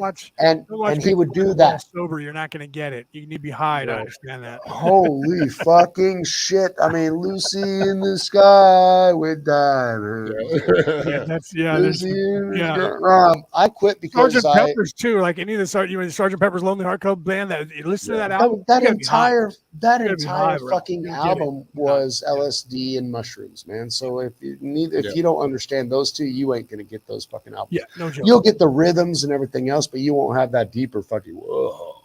Yeah, dude, Yellow Submarine. Submarine. Like Stairway to Heaven, bro, or Kashmir. You don't even understand that riff unless you're high. Right? Down you don't even understand that riff unless you're high. To this day, I hear those, and I fucking off time, like syncopated. Yeah, and then when he plays that, like plays the drums, like on the opposite beat. Yep. Oh, he's on dude. off beat. Yeah. He's on the double off beat. Yeah, you don't get get that's what made jazz great, yeah. right? Because they feed off each other, and that's what they did. They were building a message. Yep. And that's especially when they hit that. You have that collective consciousness in a band or a team. You know, you have that collective, like that mind, that hive mind of all of you. It's not hive mind, it's synchronicity. Hive mind because you have hive mind, you no longer have your own mentality. Hive mind means that you are taken over by the air. Yeah, you still have individuality, but you're also you're able to ascend to. Well, think about what was it, Captain Picard? No, but just think about Captain Picard when he was with the Borg. He still had his original Picard instincts. Well, that's what I'm saying. He wasn't lost to the hive. He wasn't lost to the hive. That's what Aaron was saying. You're not lost to the hive. You can unplug it, but you plug into that. At the same time, that half Borg didn't allow him to do the positive things that he wanted to do because that hive Borg mind. Well, that was an evil hive mind, bro. That was an evil. That's what most of them are. I'm not going to integrate into. I mean, no, when you're in a band, bro, he's not a hive mind. His is the one. That's a synchronicity. That's not a hive mind. That's a synchronicity. And I had that in football as well. For 10 years, whenever I trained Panzers down here in the south of Brazil, we had a synchronicity. We could just look at each other and we knew what the next play was. We played Ironman football with no pads. And so we were offense and defense. And so we were on that field together, covering each other's ass the whole fucking time. And when each one did a great job, I remember when getting back to Star Trek, like you were saying, there was an episode of Star Trek where they did just that, where this alien race had been toying with the Enterprise and locking everybody into different cells against their will and studying them. And when they became free and Picard was I'll be right back. My boys just got back, so I'll be right back. That's fine. That's fine. So when Picard, when they got loose from the aliens and they were talking to the aliens, and he was saying that that's against our laws to force us to do that, and you guys don't understand that. While he was doing that, he says, "You don't understand the human race," and he glances at Riker. And when he glances at Riker, Riker glances over at Worf, and Worf presses a button. Deke. And then he turns around while he's talking and he looks down to Data, and Data looks at him and he blinks at Data, and Data reaches over and goes blink and presses a button. The whole time the alien is completely oblivious to what Picard's doing. And then he turns around and he says, by locking us up against our will without our knowing about it is hideous to us. And then he looks at Riker and he goes, now. And Riker presses a button, and now all of a sudden there's a force field around this alien. He's freaking out about it. And he says, now you seem to understand a little bit about what it's like for us to be locked away without our permission. And he's like, let me out. And he's like, do you understand now what you did to us? I'm sorry. But it was that look. They were in synchronicity, like Mike was saying. They were able to look at each other and know what they were thinking because they were in sync, right? Right. And that's what Aaron was referring to when he was saying, and but with a band, it's different than like even when you're in combat. And I have to say that. I have to say, because combat is one level, but it's for survival and for combat. When Right. you're in a band, the energy that you're giving off to the crowd and receiving back from the crowd is a different level of energy that there's no nefariousness there. There's no combat there. So I wanted to, because I've been in a band and Aaron was in a band. So Mike, I love Mike, but I don't think he's ever been in a band or he'd understand what we were talking about right there. Yeah. Which right? I probably used the There's wrong nothing term. There's nothing wrong with that. There's nothing wrong with that, but it's a weird level that's not nefarious. It's not aggressive because you're not trying to win the proverbial war of a football game. But then again, there is a kind of push and pull between everybody, right? Because you still have each other's individuality. So you're getting this. Yes, like I'll write a piece of music and I'll actually explain. And some people do, their complete dicks, and that's the way it is. They write their own music. They want their music heard exactly the way it is. But I don't write like that. I'm not the bass player, so I'm not the specialist on the bass. So I'm going to let him do or her do what they do.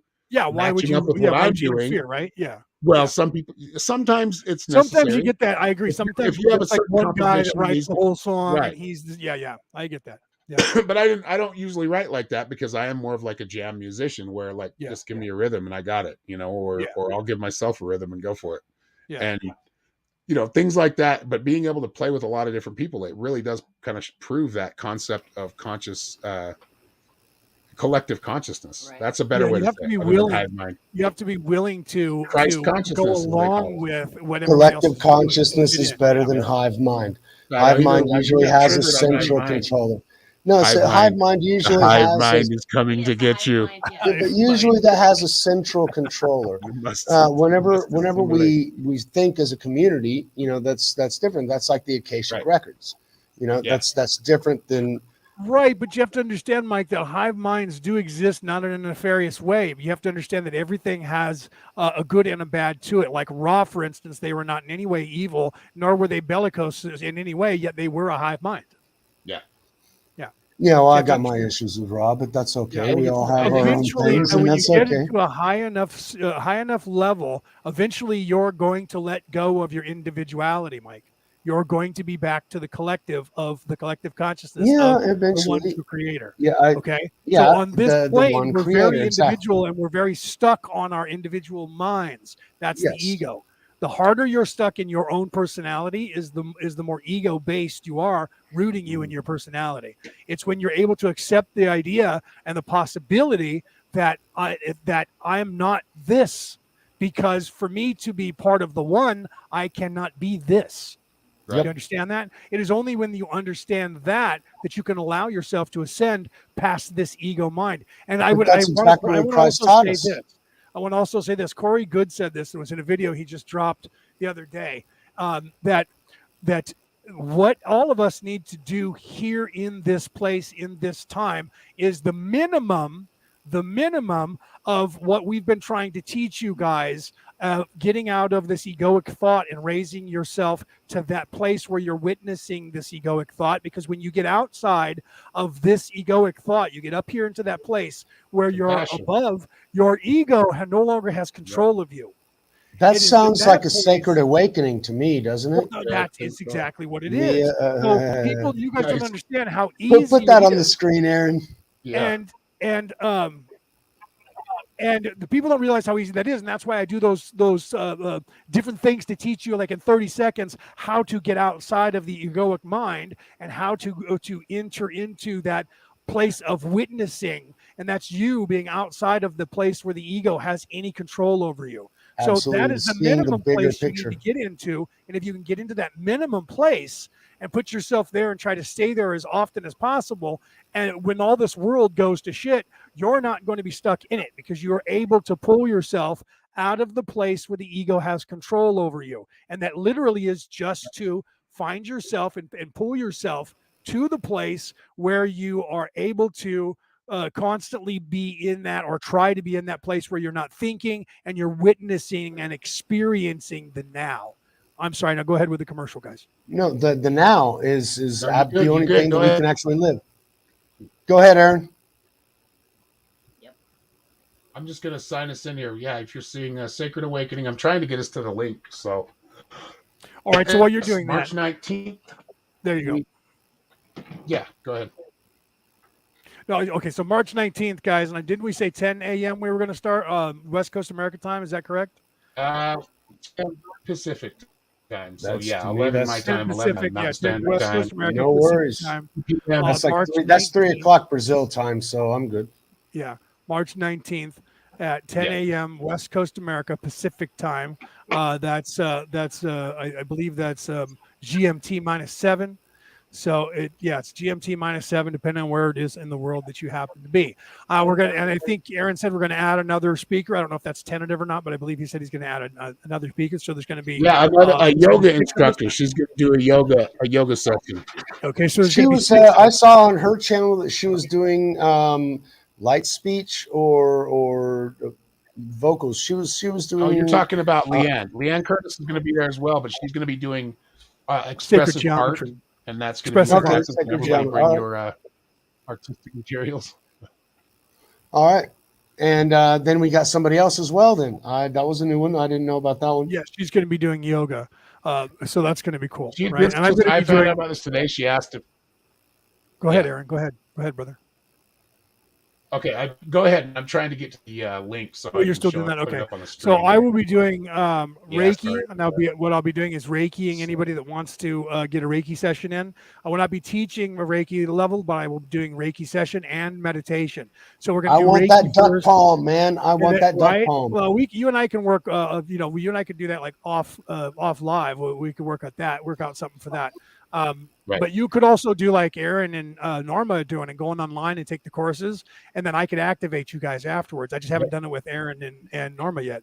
And so if you take the courses online like they're doing and get the work in, then I will give you the activation, and I'll do that for free because you guys are my friends. But for those of you who are in the audience, I can't give everybody stuff for free, because if I give everybody stuff for free, I starve, and you guys get free shit that you can then charge people money for. Right? So only certain people will I do favors for, and that's people that I have worked with for a long time. And I apologize for those of you who are out there who are our students and our fans who might go, well, darn it, I wanted a free. I'll give you all the Reiki you want, but I'm not going to give you the attunements, because that you have to get the attunement and to understand the attunement, there has to be a cost. I know that Aaron and Norma are putting in the cost. Okay, I know they're doing that behind the scenes. So if Mike, you can actually see, exactly. It's like me finishing the course for a clergyman and actually getting certified for that. There has to be a cost. I haven't done it. I don't have the certificate, so I can't say fuck all. Y'all have the duck palm. Mine's starting to form because 20, 30 years ago, I actually made the decision and did that. And felt it, but it was a drain on myself because I didn't know how to actually connect to the energy that would actually liberate me. That's the symbols that you get during the attunement. Because I had to keep cleaning that energy off of me, because it was just I was pulling all the negative energy.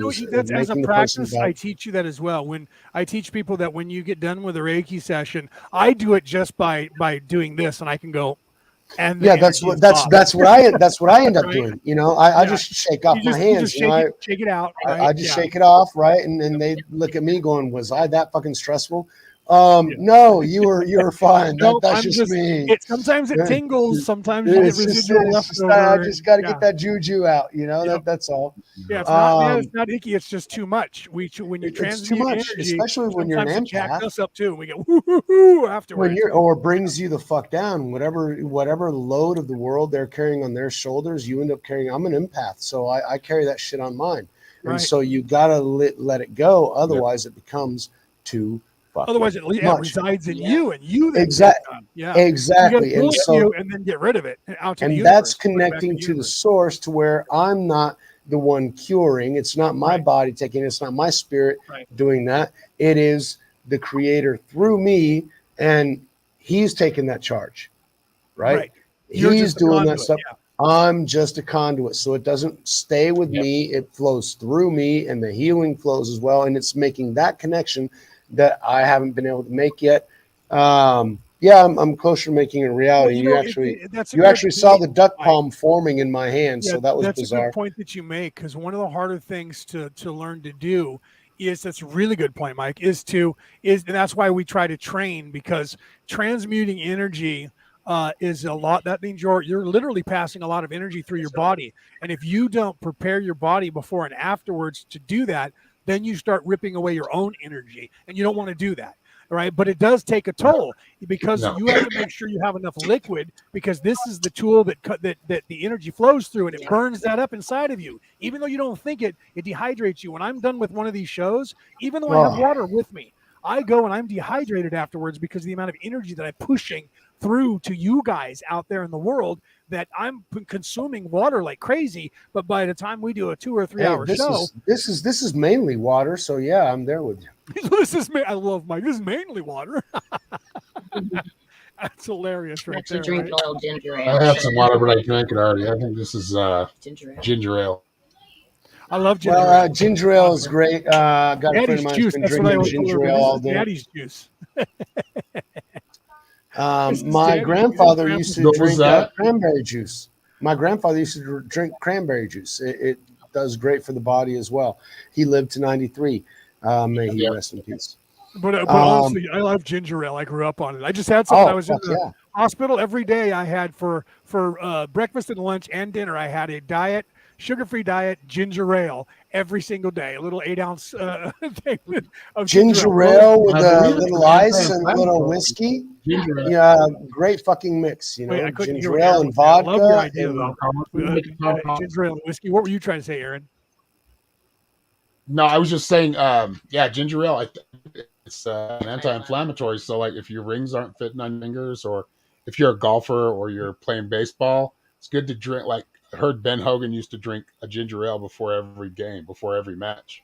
So, and it does help. I notice it. It does like it kind of stops you from the inflammation. It helps the inflammation. No, ginger ale was constant in my grandparents' place. They love that stuff, and you're absolutely right. There are lots of beneficial benefits to it.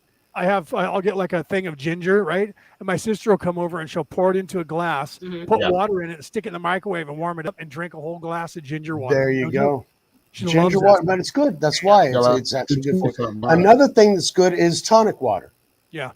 I love a vodka tonic. Yeah. You know, I won't deny, vodka tonic and ice. Me too, but these days however, the tonic itself, just the tonic itself, is actually very, very beneficial to you.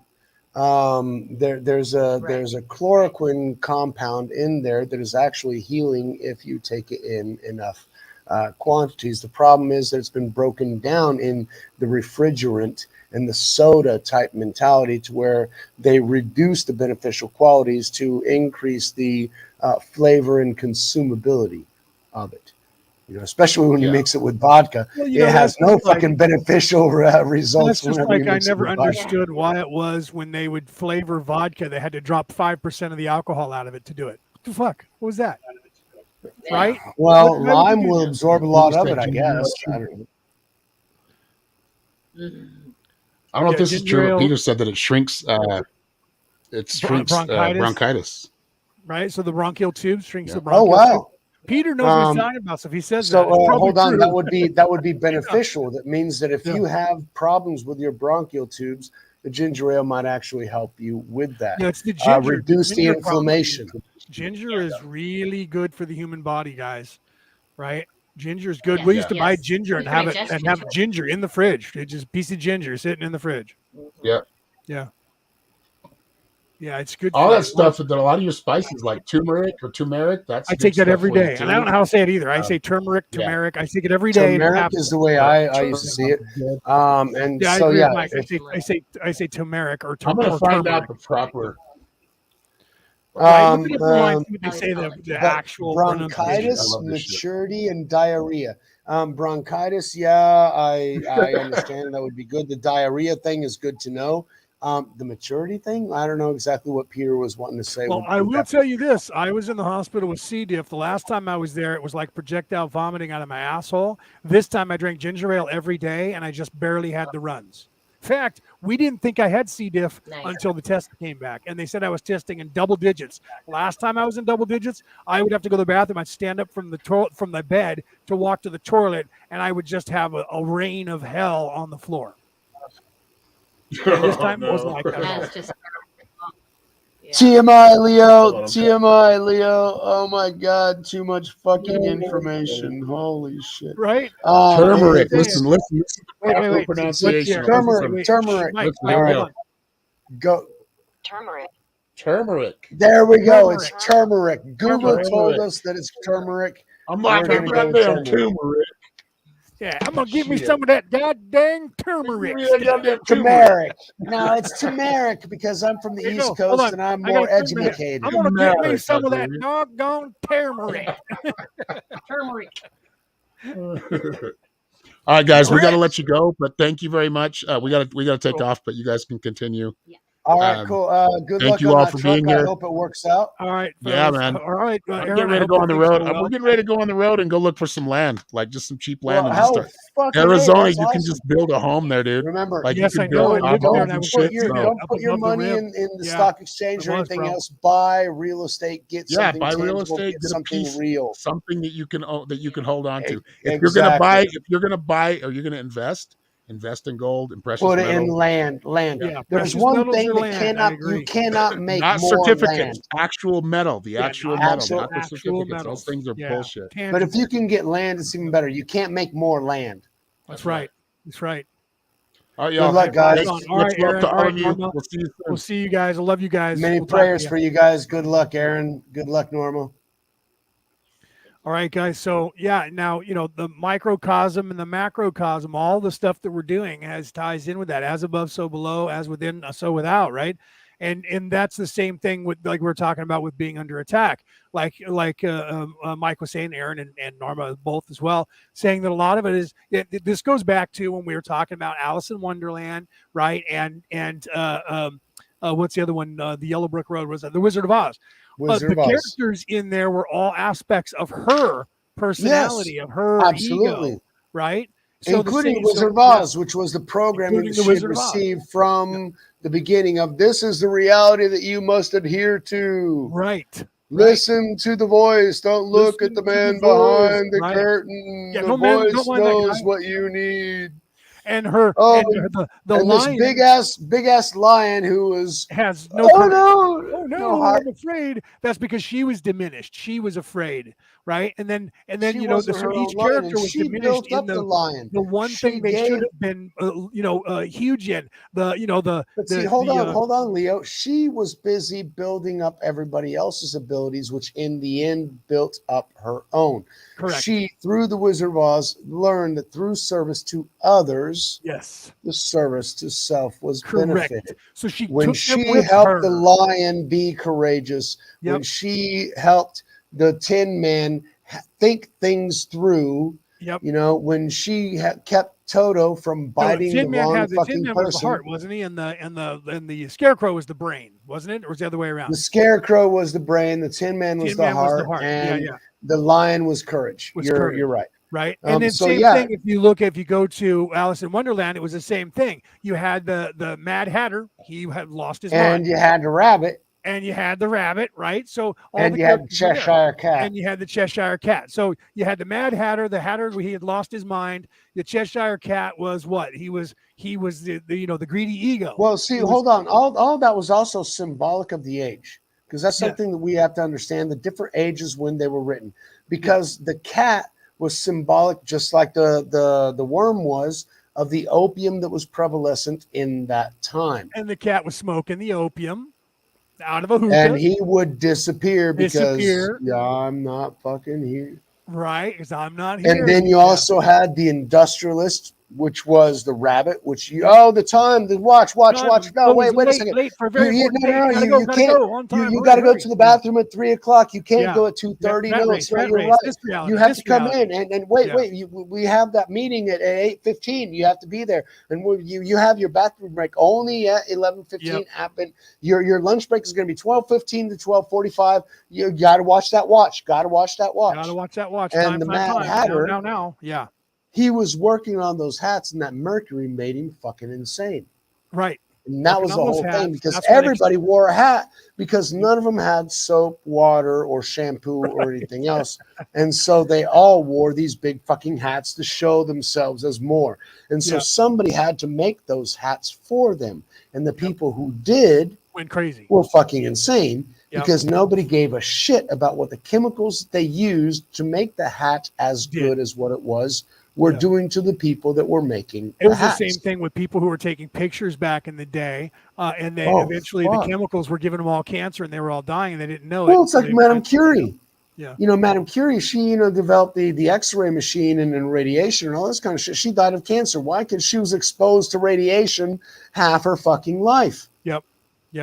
Because nobody told her that it was dangerous, because nobody fucking knew. Right. Yeah. Isn't that crazy? But see, I was actually having a thought about uranium this week, and I was thinking, wouldn't that be a concentration of all the energies in the other? Larger elements are created in the suns; they're crushed and condensed, and you got lead and everything else, and then we got it here, and it breaks down. But if you have a concentration, I was trying to make that as a correlation to human behavior with other people. Who becomes radioactive? Why do they become radioactive? Right. Why is that a problem? Why does it need to break down? Because it's got so much energy that it can't remain stable. Correct. It has to break down into something else. And so that was the little mechanisms that I've been working through this last week and that sort of thing. So, but I still haven't figured it out. So that was just something I'm spitballing and throwing out there. There's something I'm working on right now. See, now and again, I agree with that, because, and again, in a different way, that is also the macrocosm to the microcosm of the transformation of the soul, or the dark night of the soul. You have something that has run its course, and now it has so much energy that it has to transform or break down into something else. That's the same thing with a human. We get to a certain place, we run our course, and now we have to break down and become something else, so we can renew to become something else. So that's, in a sense, that's the isotope playing out the same set of circumstances that we're playing. But see, that would be the reality of the holographic universe that we're in, because the fractals will always fucking repeat themselves. Correct. From higher to lower. They can't create something new. They're just going to repeat what comes from the source. So they're just stuck in that perpetuation. In their own personal spirals, unless they're part of the creative spirit, can recognize the traps, the spirals, get out of them, and continue on a higher growth the fractal is the negative spiral of the negative people, and they serve a purpose. And that's why you have the yin and the yang. Say whichever you want to call what, because I don't know which one is the light and which one is the dark. Is the dark the yin, or is the light yin? I'm always assuming the light is the yin and the yang, because it's second. But that could be our programming. But that could be our programming, right? So one is light and one is dark, and part of each is in. Why you say black is negative? You can't say black is negative, you racist little SOB.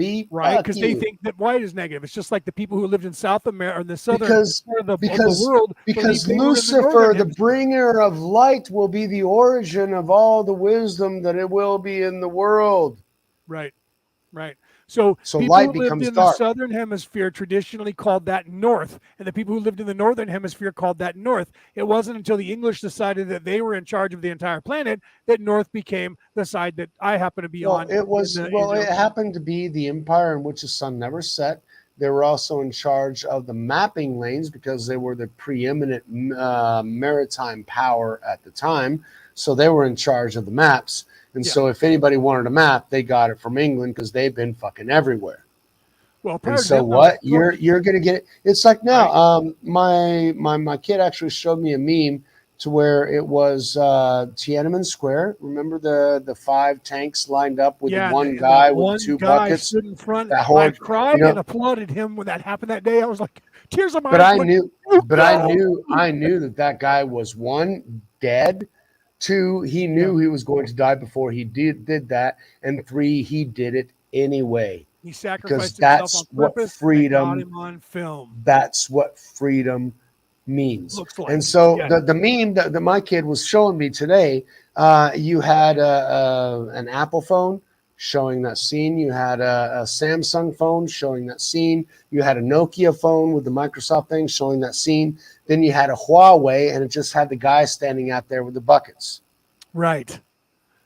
There were no tanks. There were no tanks. Because right. Huawei doesn't recognize that there were ever recognize tanks there that day. And right. so are they not rewriting history as we speak? And it is a dangerous time because their reality is what they want you to believe in. But so isn't that what George Orwell told us in 1984 through doublespeak and everything else? Aren't they doing that in the West? That we're all rooting against Russia and for Ukraine, when in reality we should be rooting for Russia. Wait, I don't know. I'm not rooting for Russia, but at the same time, that little puppet, that little clown, that little ballerina that's in charge of that place, and the sick, psychotic shit that's going on in that fucking country, and what they're demolishing through a global coalition and a larger plan, makes you have to rethink the reality that we think that we are in. And you know what, I have to agree with Mike, guys, because if you look at let's look at this from an objective standpoint. What is prior to the invasion. Hold on, before you go on to that, Leo, I just want to express one little thing. I told him that if he didn't eliminate that prosecutor, he wouldn't get that $2 billion. I'm going to get on the plane by 6 o'clock, and if he ain't in jail or he ain't out of office, then you ain't getting that money. But wait, I'm going to call the president. You can call him all you want. You're going to find the exact same answer.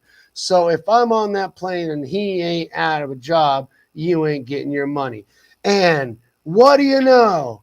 He got fired. Ha, ha, ha, ha, ha.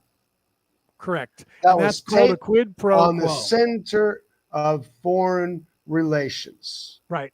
Okay, look at the fuck up. So look at Ukraine. That's the compromise. Ukraine had a prosecutor that was about to, and this is what Mike's talking about. He's really alluding to. Ukraine had a prosecutor that was about to drop the fucking hammer on his boy. The company Burisma Holdings, which Hunter Biden was on the board. Burisma.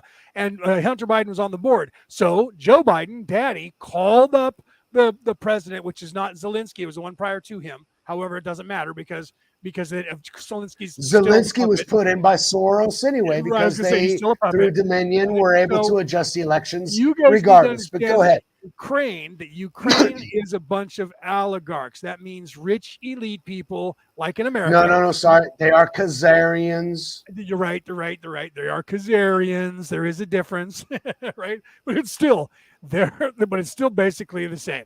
They're rich people who are nefarious, that's in charge. They call themselves something different so that we here in America don't look at the Rothschilds and the Bloombergs and the Soros as oligarchs, and the Luciferays and the church in 1851, and they already planned out 3 different world wars, and you had Islam taking out Christianity and atheism and Christianity being taken out at the same time so that they can implement one world religion, one world economic system. Isn't that what they fucking wrote in 1851? Right. Think about that. So the place that is Ukraine, even though Zelensky's in charge now, there's no difference between him and the person that was in charge before. So they're being controlled by the rich and the elite in America, and the stuff that's going on over there. And it's not just America. It's not just America. Okay, it's the whole world. I want to say what Corey Good said about this place in the last drop, that he said it would appear that this place seems to be more integrated and controlled than most societies in the universe. Do you understand that? Yes, because this is a prison planet. This is where they, from the heavens to this earth, is where fell. They came. This is where the Orion Crusaders landed first in this area, guys. And according to the, they would say the A's, the Andromedans. According to the Andromedans, there were 22 solar systems in this area that the Crusaders had control over, the AI god. They are Wow, all, that they was have something all that. but 2 or all Oh, but it was 3. that the AI that was coming from another galaxy that had already taken over another galaxy and was looking to take over this one. Yes, That and AI their god. rock opera, their fake rock opera is heading towards the center of the universe from here, but they've been stopped here, and there's only 3 planets left under the control. Earth is one of them, and it looks like Earth was the first one, so therefore we're entrenched deep with the AI, deeper than Deep. anyone When else, they because when they came fucking here take first. out Earth, the rest Yeah. of them will fall. Yeah, Where's everything's Saturn on that list? gone Because after I know that. that Saturn is a portal. Yeah. Saturn used to be the original sun to this planet. It was a blue dwarf, and it burned itself out and became a planet that we have here. And that's why the nefarious people worshiping it, the Luciferians worshiping it, because of that. That's why you hear The that black sun. yeah, the black Where sun, the we black used hole to sun, the black hear sun, yeah, black black hole sun, black moon, sun. that kind of stuff. Yeah, Good, yeah. good, Okay. good. So then this sun that we That have was now, Temple of the Saul. Dog. That was a group that came together from Soundgarden and 10 was the name of their album, but they were the origins of grunge. I Yes. don't remember what the group was. The main singer from that band and the group of Soundgarden came together to create Temple of the Dog. And Yes. one of the biggest songs that Temple of the Dog had on that one fucking album that they made was Dark Hole Sun. Yes. And so that I mean, a lot of this wasn't fucking Nirvana. No, yeah, because Cobain killed himself. It wasn't Nirvana. No. It was it starts with a P. Fuck, the name is escaping me. I can't. It is me too. I It's had good 3 because there, it was, but yeah. all my You CDs were had stolen when I was in Soundgarden college. and Oh fuck, why am I thinking PR? It's not Primus. I love Primus, but they weren't no, it's them. not Primus. No, Primus is fucking awesome Primus as well. was But they Les had Les Claypool was lead singer and the bass guitar. Primus was more like Rush, and so that was Yeah, it was a completely different genre. Yeah, Primus was more. completely They weren't grunge. They exactly. were more. They weren't more, grunge. Grunge was the grunge was like Nirvana. Nirvana was the epitome of grunge. Well, Nirvana was the beginning of it. Everybody else ended up following them. And Nirvana was a whole nother fucking level, which is why he's gone at 27. Because he was also probably programmed in order to program us, because that's what they do. Right. Unfortunately, I don't even know who fucking Pucifer was. I'm gonna Google this. What the fuck? That's what I'm doing right now. Well, I think they're saying Pearl Jam. Fucking Pearl Jam. Thank you. Stop. See, I Googled the song 10, which is what I knew. Pearl Jam. Yeah. I had all their fucking albums. So Soundgarden and Pearl Jam. There you go. Soundgarden and Pearl Jam came together to create Temple of the Dog, and they had that song, Black Hole Sun. Although Soundgarden also did a Black Hole Sun as well. Yeah, they did. But they did. Right. But still, that album from Temple of the Dog was fucking. They owned it, right? Yeah. But Temple of the Dog was fucking awesome, and it's hard to find because it's one group, one album that came out back in the fucking 90s. Well, that's like what was it? Stormtroopers of Death. That was Anthrax and who else? Heard about that? Never actually heard them. Great album. The Sergeant D and the SOD. Great album. Stormtroopers of Death. Great album. Yeah, that was Anthrax and a couple of other guys. I think it was somebody from Slayer, Anthrax. It might have been what's his name, Dimebag Darrell before he got shot. They got together and made So I'm actually looking at the picture of the flowering tree and the deep roots underneath. Yeah, that's the as above belows, as above below. And I'm getting into the mental programming that I got into because of these groups. I mean, the amount of mental programming that I had to detoxify from. I mean, I'm going to be 50 next week, and I realized that 25 of my fucking 50 years were spent in this fucking country, and I never even imagined that would even be possible when I first fucking got here. Right. But yet, it is what it is. Right. I mean, the reality of being in this reality, different from what I was raised in, brought up in, and programmed in, even though I spent half my time in the States, bunch of time in fucking Mexico. So I had that dichotomy of two different cultures, third world, first world, that kind of shit. But getting down here, I had to dematerialize that materialistic attitude to where I feel bad. I'm going to the store. I'm going to buy something. I'll feel better. Right. I did that for a long fucking time, and I could never find anything. And anything that I did find was 3 times more expensive than I ever expected it to be. And so I ended up not buying it. And so I tried to become a sort of minimalist. I went from being somebody who got to show up like my dad, show off to everybody, let them know who the fuck is boss around here, being the fucking alpha and shit, to being a minimalist, going, yeah, y'all got all y'all shit. I ain't got none of that, but I got what I want and what I built. So I'm happy with what I built. It took me a long fucking time to get into that place. Yeah. And it does. And some people don't understand, like, for instance, with this thing that was going on with my mother, my sister-in-law sends me this text and she says, you deserve the right to go and see a movie when you want to, and you deserve the right to go and have a relationship if you want to, and you deserve the right to live your life, and this is not right for you to be doing to yourself by taking care of your mother. And I'm listening to her and thinking, the next thing who else is going to take care of her? Yeah, the next thing she's going to say to me is, is you should put her in a home, and maybe we should start thinking about putting her down. Those are the words, the way she's talking, right? So for her, that is in service to self. Yeah, exactly. She is talking about what you deserve, what you need, what you deserve, what I should be doing. But see, that's exactly the service to self that we need to try and avoid. It's not. She doesn't know about me. That's exactly what's creating the woke culture that's destroying the world today. I deserve this. I need this. I need this recognition. I want to. You need to change to accept that I am this grandiose person that I imagine myself to. And she's like, you're wasting your life by doing it. It's not fair to yourself. And I'm like, really, coming from a person who has no possible understanding of what it means to be in service to others. Okay. And here's the thing.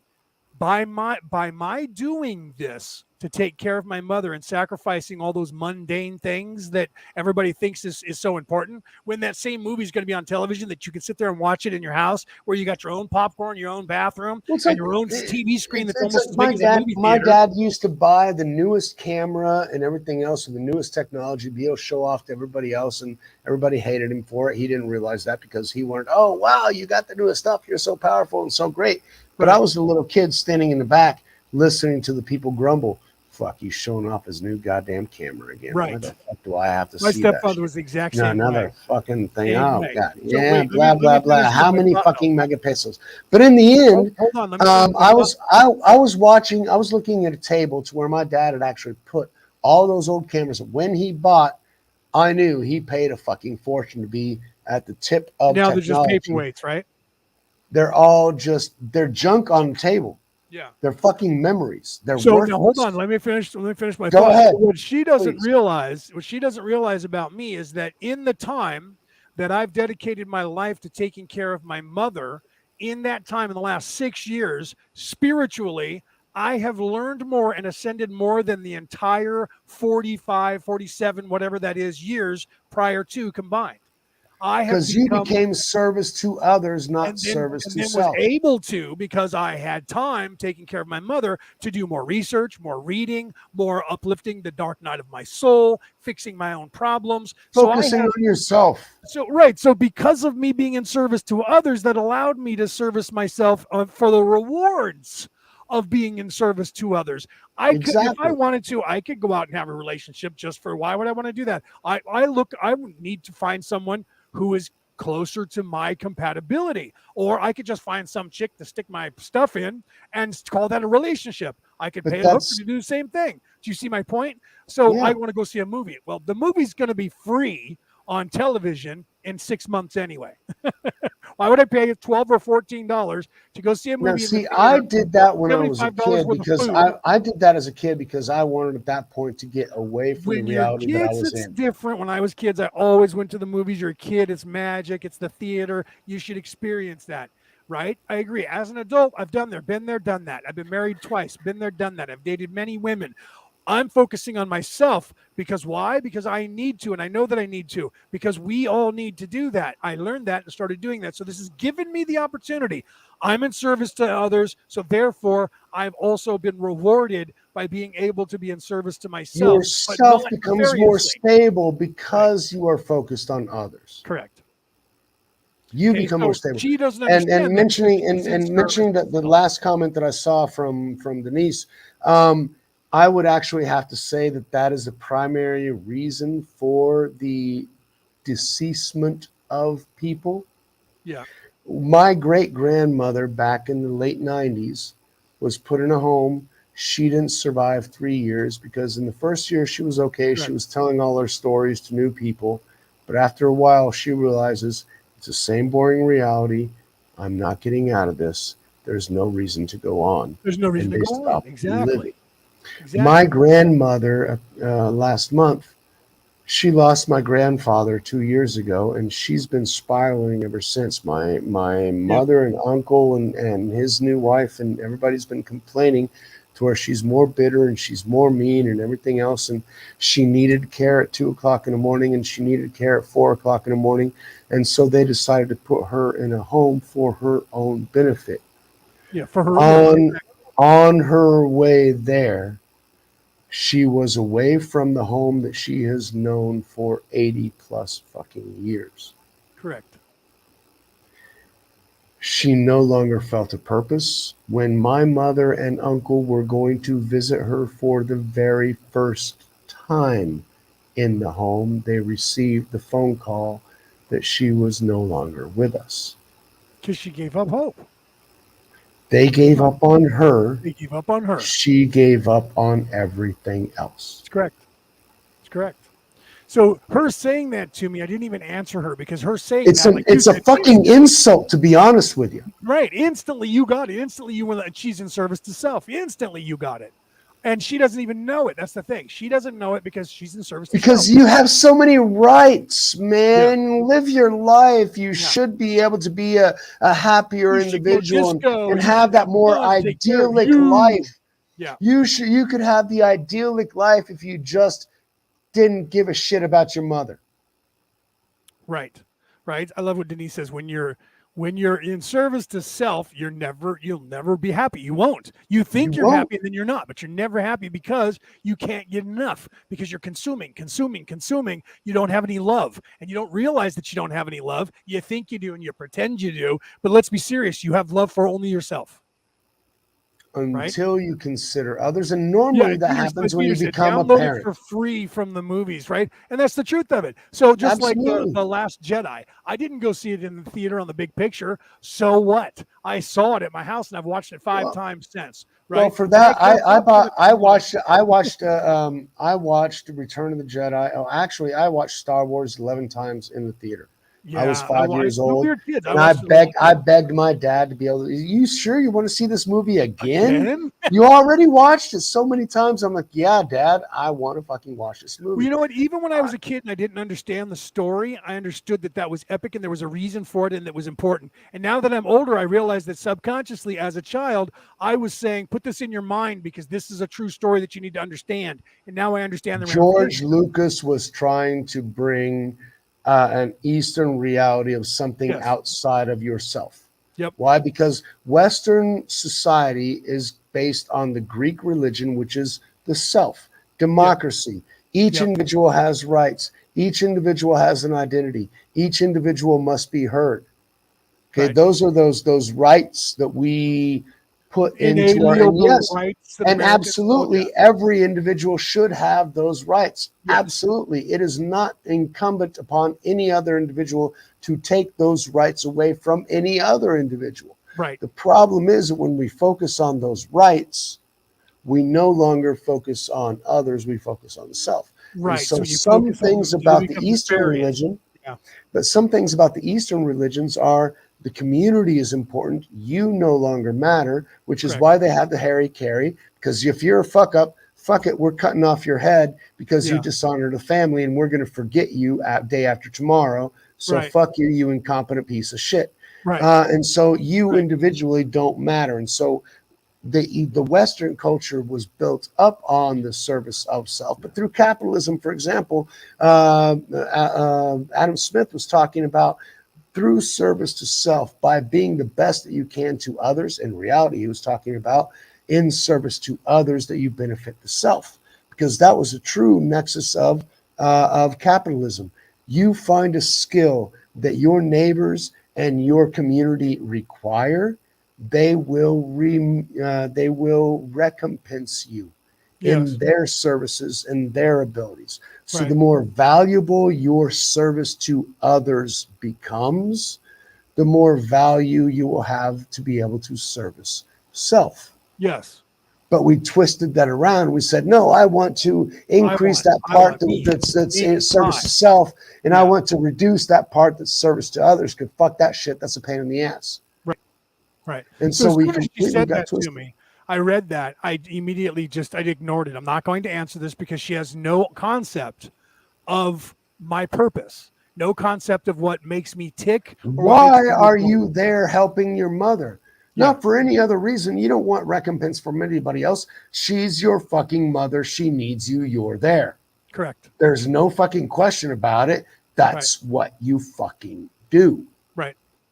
So check this out. So right after that, I solidified with my buddy who was my roommate, who has a house, that my mother and I are going to now move away from my brother and move back down to the San Francisco Bay Area, where my rest of my family is, closer to the family portion of my life that is in service to others. Didn't you want to get out of California itself? Yeah, I want to get out of California altogether, but I need to get out of here and get back to my family so that I can then find out which family members want to come with us when we move out of state. Energy you got to find out who is in service to others. You are going to those who say they are, to find out where they will be able to exercise that ability more freely. That's commendable, and congratulations. And he says once you put them in a home, they die. They have no purpose. They have no purpose. But that's one of the reasons why I always had a vision of, for example, I've lived my life since I was 13 years old under this pretext. What do I want to see at the end of my life? And now at that point, I thought the end of my life was 65, right? Now I'm putting it 72, 83, or considering that my great-grandparents and grandparents are dying off at 92, 93, I'm putting it at maybe 95. But what do I want when I'm there on my deathbed? What do I want to remember my life to be? I'm in the middle of living that life. Right. So I have to make sure that the memories that I want to have there in my future self, I'm making today. So I will be able to remember them in the future. So you have to have that vision. Oh, I want to be a great mathematician. I want to be a great physicist. I want to discover a star, or I want to be recognized. Work in that direction. That's fine. I didn't know what my direction was for a long fucking time. And to be honest with you, I still don't fucking know. Yeah, most of us I'm still fucking fishing around trying to figure it the fuck out. All I know is that I am more comfortable when I am in service to others than when I've been service to self.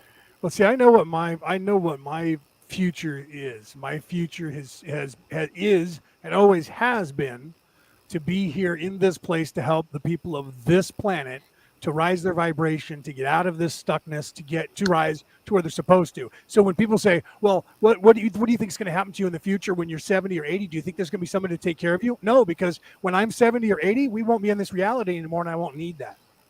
Or I'll be dead. I'll have done what I can do while I'm alive, and I'll be gone, not being a problem to others. If you don't know what the fucking do, I don't believe this reality is going to be here in 20 years. See, my consciousness is this. If the individuals that I loved and respected today don't know what to do with an 88 or 89 or 92-year-old individual, why the fuck do I want to put that responsibility on somebody else? Getting to that point to where going, yeah, your mom, I'm your daddy, I took care of you, take care of. Fuck it. Why do I want to get to that point? Right. So I know, and I've recognized. Well, that's just like whether you're going to have after 80 something, you got serious fucking problems. Or whatever. So I'm taking my own fucking choices to make sure that I'm not around then.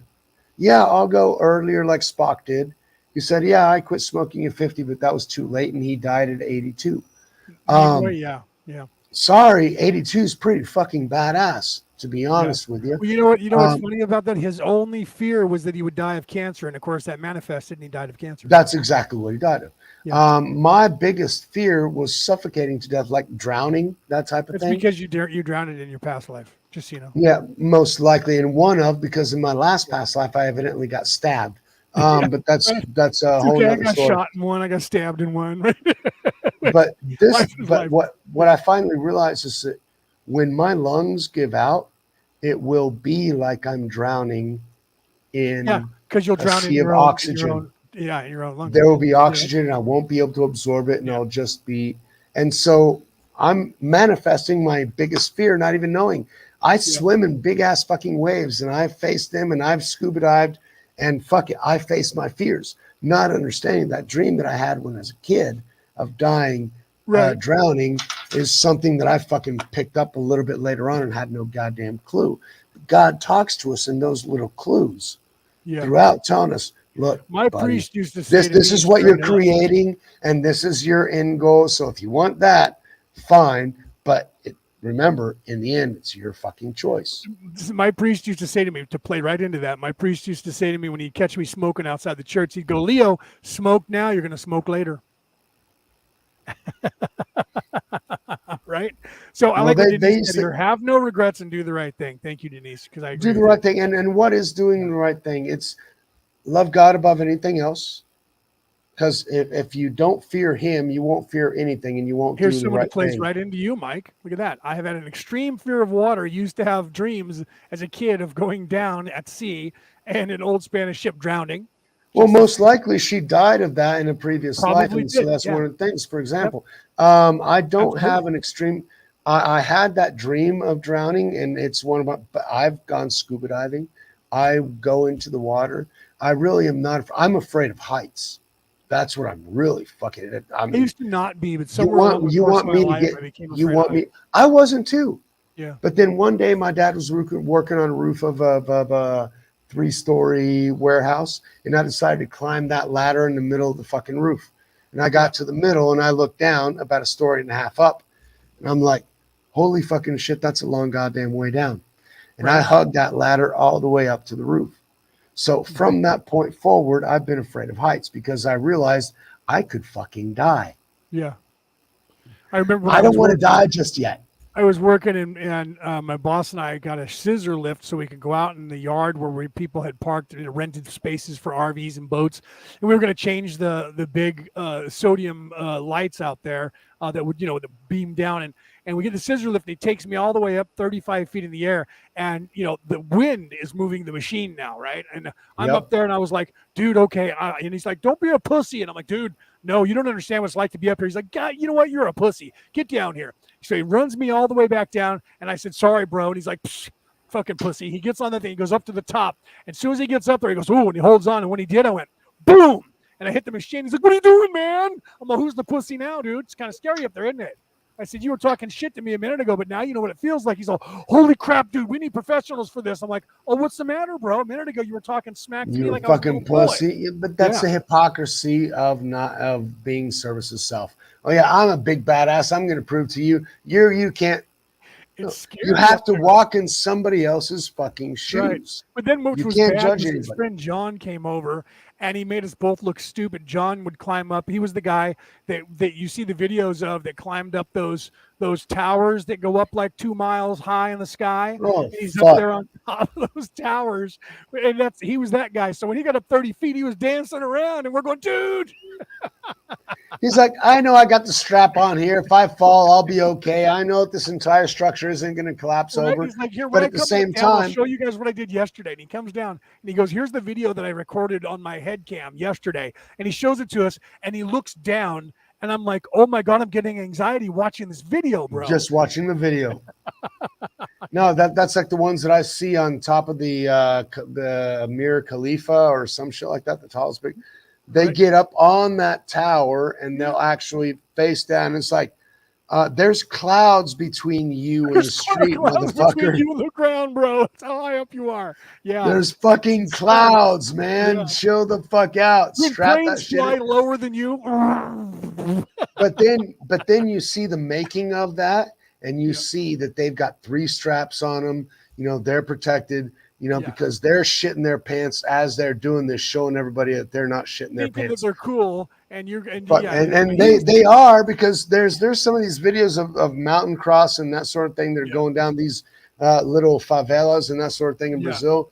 That it's like, holy fucking shit, 3 feet to this side and you're off a 300-foot cliff, and 2 feet on this side and you're in somebody's living room, and you're jumping down this whole thing, looking to where 20 feet in the future and ahead of you, where's that next fucking hole that you're going to try and jump over and get on those steps. Insane. And you're watching them going, or the guys on top of the mountain going down. Oh yeah. And they hop where people can't even ski.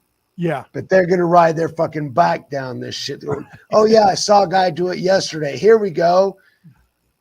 Let's turn the cam on. And he's the one that has survived, and that's why his video gets filmed. He's the one that survived. That's why his video went viral. Yeah. So do me a favor, Leo. Put up Sacred Awakening. I'm going to grab another beer, and I'll be back in 2 minutes. So give us Sacred Awakening, and let's get this thing going. That's less than 2 weeks from now.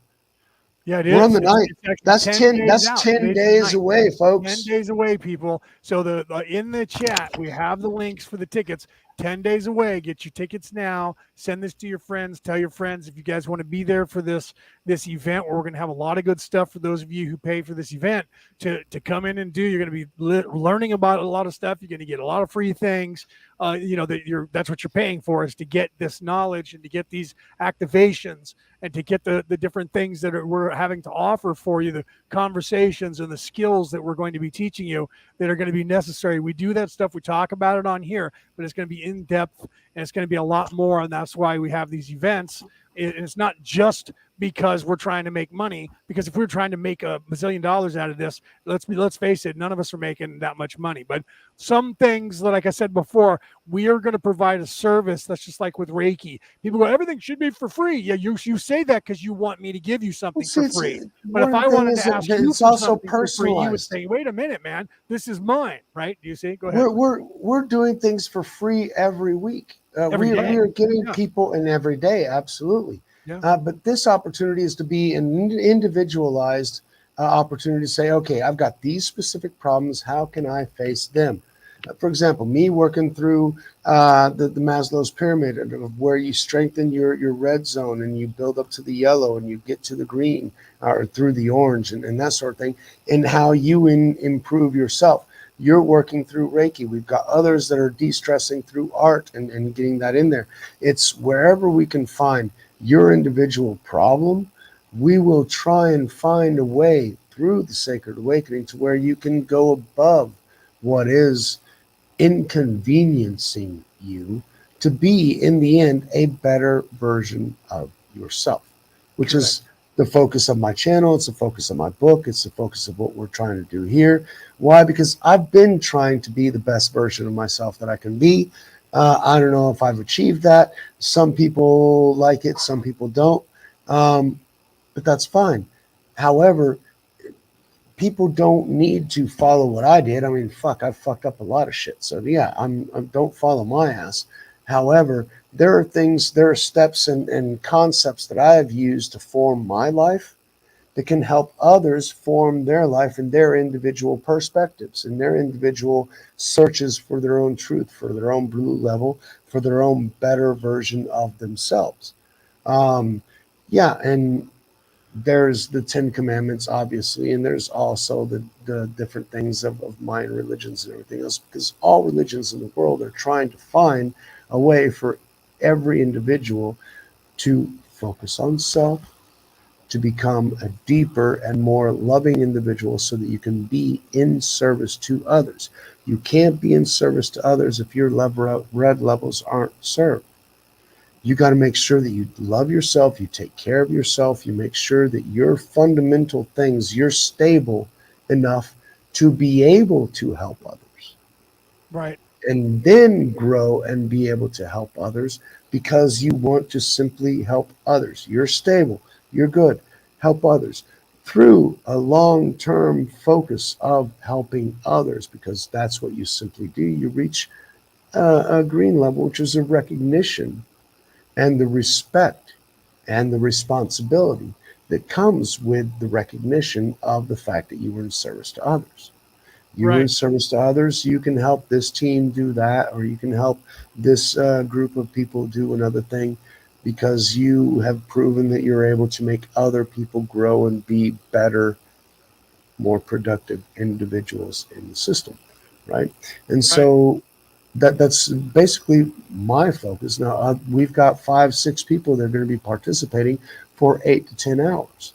And so if you're getting tickets, you get to ask us those individual questions. But wait, I've got this problem. Okay, let's focus on this. Let's focus on that. Let's focus on the other. Let's see what internal problems you have that you can resolve, because you can't fix the rest of the world. You can only fix yourself. And the only way you can do that is by introspection. That helps fix the rest of the world. All right. Absolutely.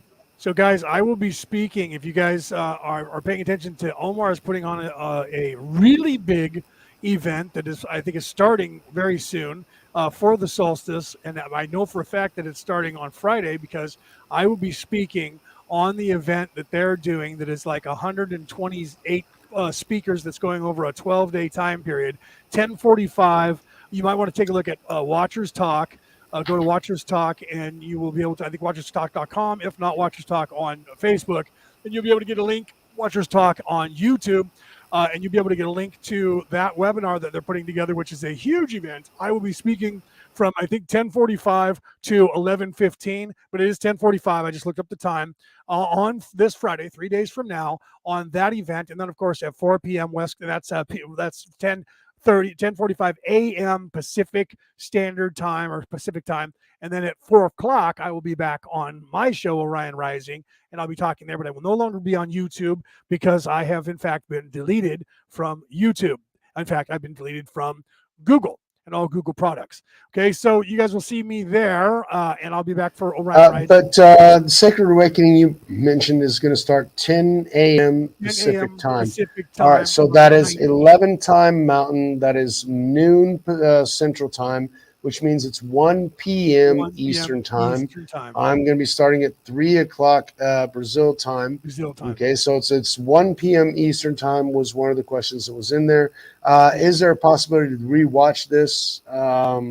That's one of the questions that Vernon. Watch which the one that we're doing. Yes, if you Sacred Awakening. Yeah, if you pay for it, you'll be able to watch it. It'll be archived for you to be able to. Now